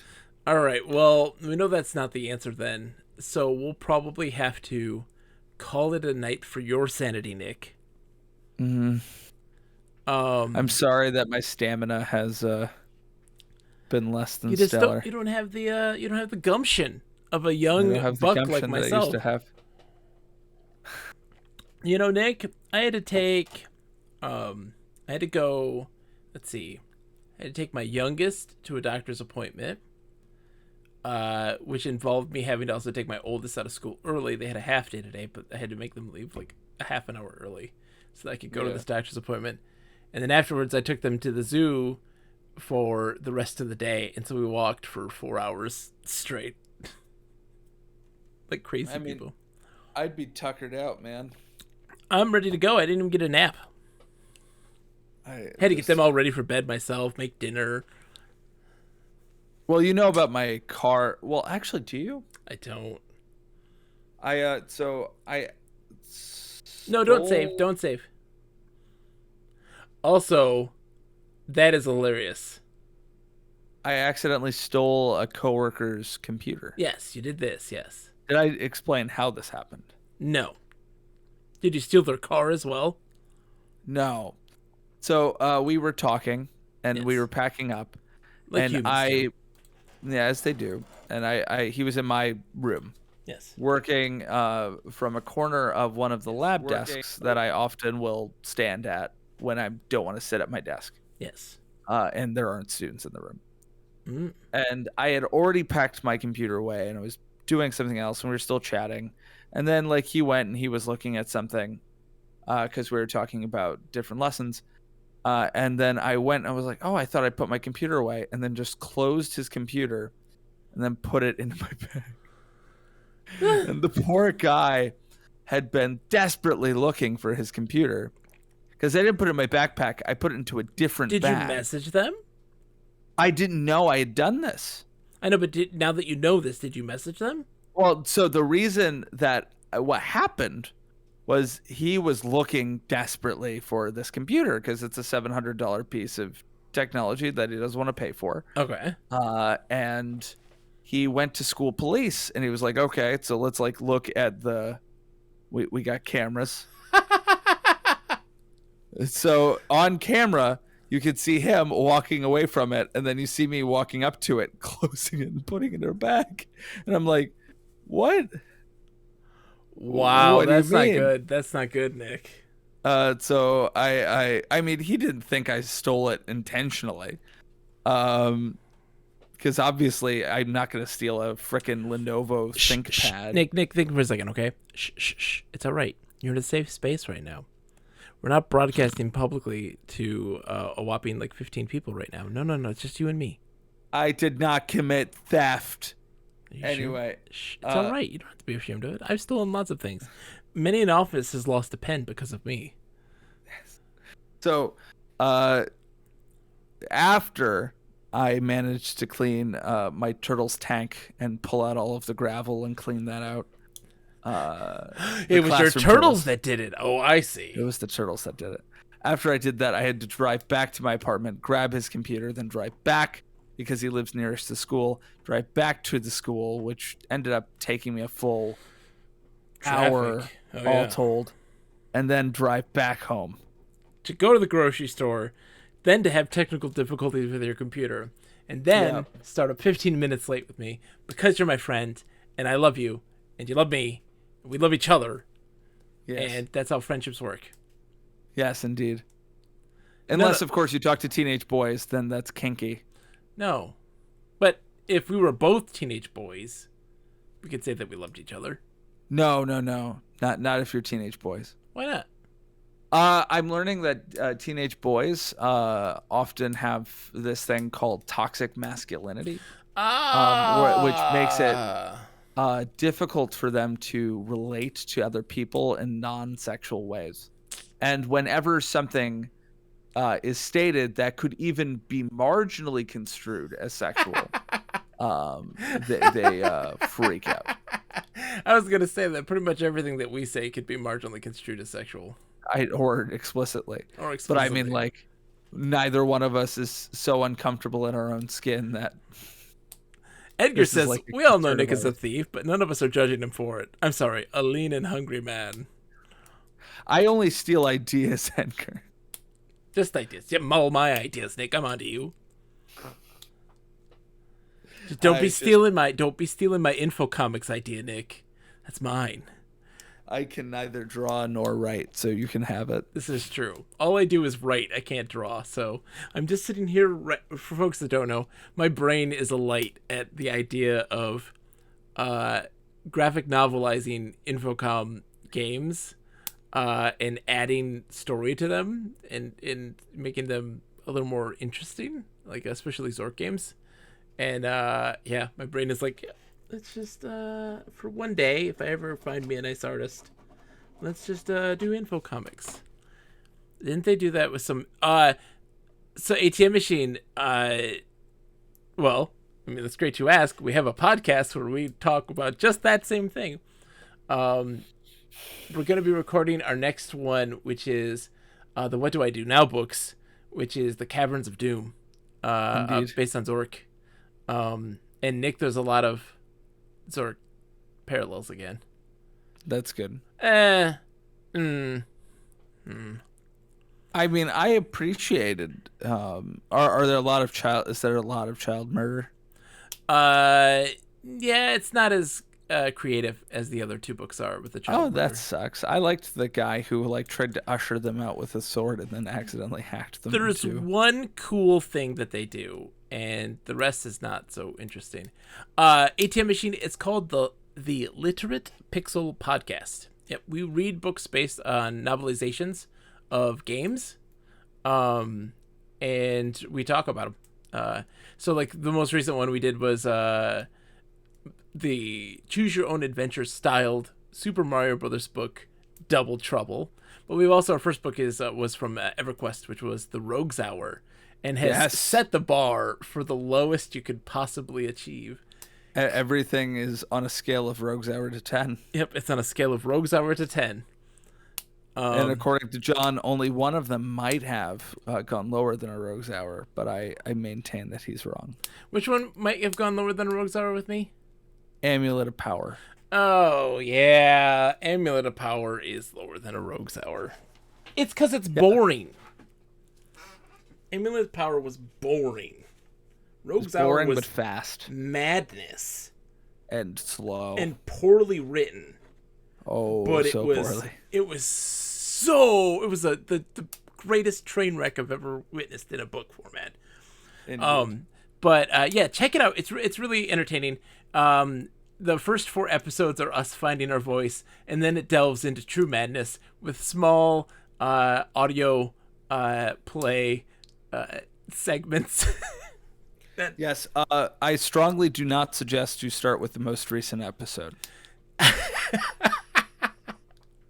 That is not an entrance. Half cheesesteak, half enormous, multifaceted crow deity. Yeah, force feeding you its cheesy offspring to create a psychic link between you and an elf from an extra dimensional void servant. And do you remember a podcast with me? Just the manic cackling after I heard the edited part. Of which one? Just of that, where I just it occurred to me what we said. There was a realization of what had occurred. Yeah. I was not at all cognizant prior to what had happened. And then you edited it and you're like, hey, do you want to listen to us together? And I was like, yeah, sure, I'll do that. And then I listened to it and I'm like, oh my God. What did we do? Because that's, I told you, when I was in 6th grade, I wrote a series of stories about Bob Barker and Steve the Pepsi drinking piece of paper and how they fought the ant overlords that had taken over humanity, then forced us to work in the grease mines. And that was a series of short stories. And later on, there was a gigantic arena, combat arc. And it was just absolute madness. And the teacher read it to the students, and they all laughed at me, and it made me very sad. And now only 24 people laugh at us, John. Now only 24 people, yeah. And they may laugh, though, in a sign of respect for the madness that I may or may not have created. Indeed. I'm sorry, Well- Nick, that they subjected you to this. To answer ATM Machines, though, we have not covered the 1990s King's Quest novels, although we do have them procured, lovingly scanned and preserved by a wonderful, wonderful patron of the podcast. Wilco. Thank you, Wilco. Yes, we will soon be doing them, probably after the winter season. Yeah, we want what to. have we done? We want to wrap up the Zork What Do I Do Now books, and I want to do some more Worlds of Power books, but because I like those. So we've done Rogue's Hours. Oh God, what is that even called? Well, it's Rogue's Hour. It's EverQuest's. Yeah. EverQuest Rogue's Hour. Yeah. Yeah. There's the So we Ocean have of that. Tears one. That's the second book, which is supposedly the good book. And then there's Blood Harp and something else that I don't remember. Yeah. So book 2 was the Mega Man episode where I compare a children's novel to the Iraq War. Yes. Obviously, it makes a lot of sense. Yeah. Book 3 was our first Zork novel. Yeah, which was good. It all was Yes. downhill from there. Didn't Wishbringer... So, ATM Machine, there What was are a book ton. 4? So, they not only did they did the What Do I Do Now books, which are just choose your own adventure style books, which were written by Steve Moretsky before he did Planetfall and stuff like this. This was his first works for Infocom. They then, later on in the early 90s, published books that were novelizations of Zork, Planetfall, a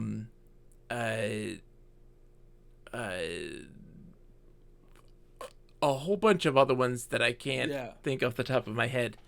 So they did novelization of books, but they were done in the early 90s, which is really confusing.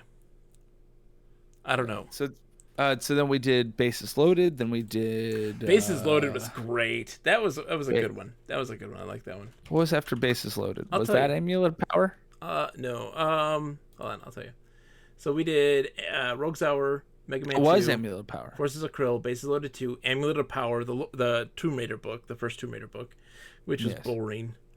Then we talk about playing the Zork trilogy, and then Bard's Tale, Castle of Deception. Not a bad book, but not a Bard's Tale book. Yeah, it's no connection. We talk about Deadline. We play the second Zork What Do I Do Now book. Tomb Raider The Lost Cult, which was actually very enjoyable. Like, that is a book that I would recommend for people to read. Yeah, that was very regular novel-esque. That was the first book where I felt comfortable being like, yeah, you should read that. That's a good book. I enjoyed it. And then Laura's book, which was Visual Madness. Yes. Oh God. And then Super Mario Brothers Double Trouble. Yeah, I love those. I'm such a dork. Okay.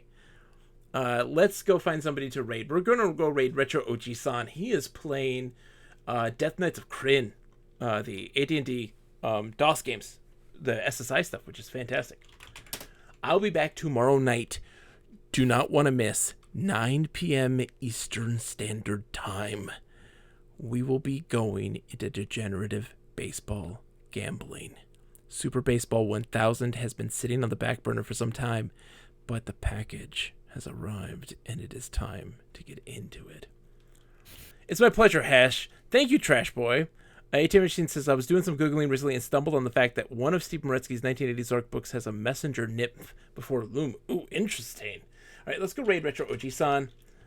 Nick, I want to say thank you again, my friend. You are the best around. Yeah, thank you for having me. Nothing's ever going to Thank keep you, everyone, down. for tolerating my sleepy butt. You stayed awake this time, though. I did. So I'm I happy did not for actually this. fall asleep, and I stayed up longer this time. I'm proud of you, Nick. I'm proud of you. All right, so that's going to be it for tonight. I'll be back tomorrow night. We'll probably also beat Blood Omen Legacy of Kain tomorrow night after a whole bunch of degenerative baseball gambling. Have a good night, everybody. Goodbye to humor. Bye, everyone. It's a secret, Edgar.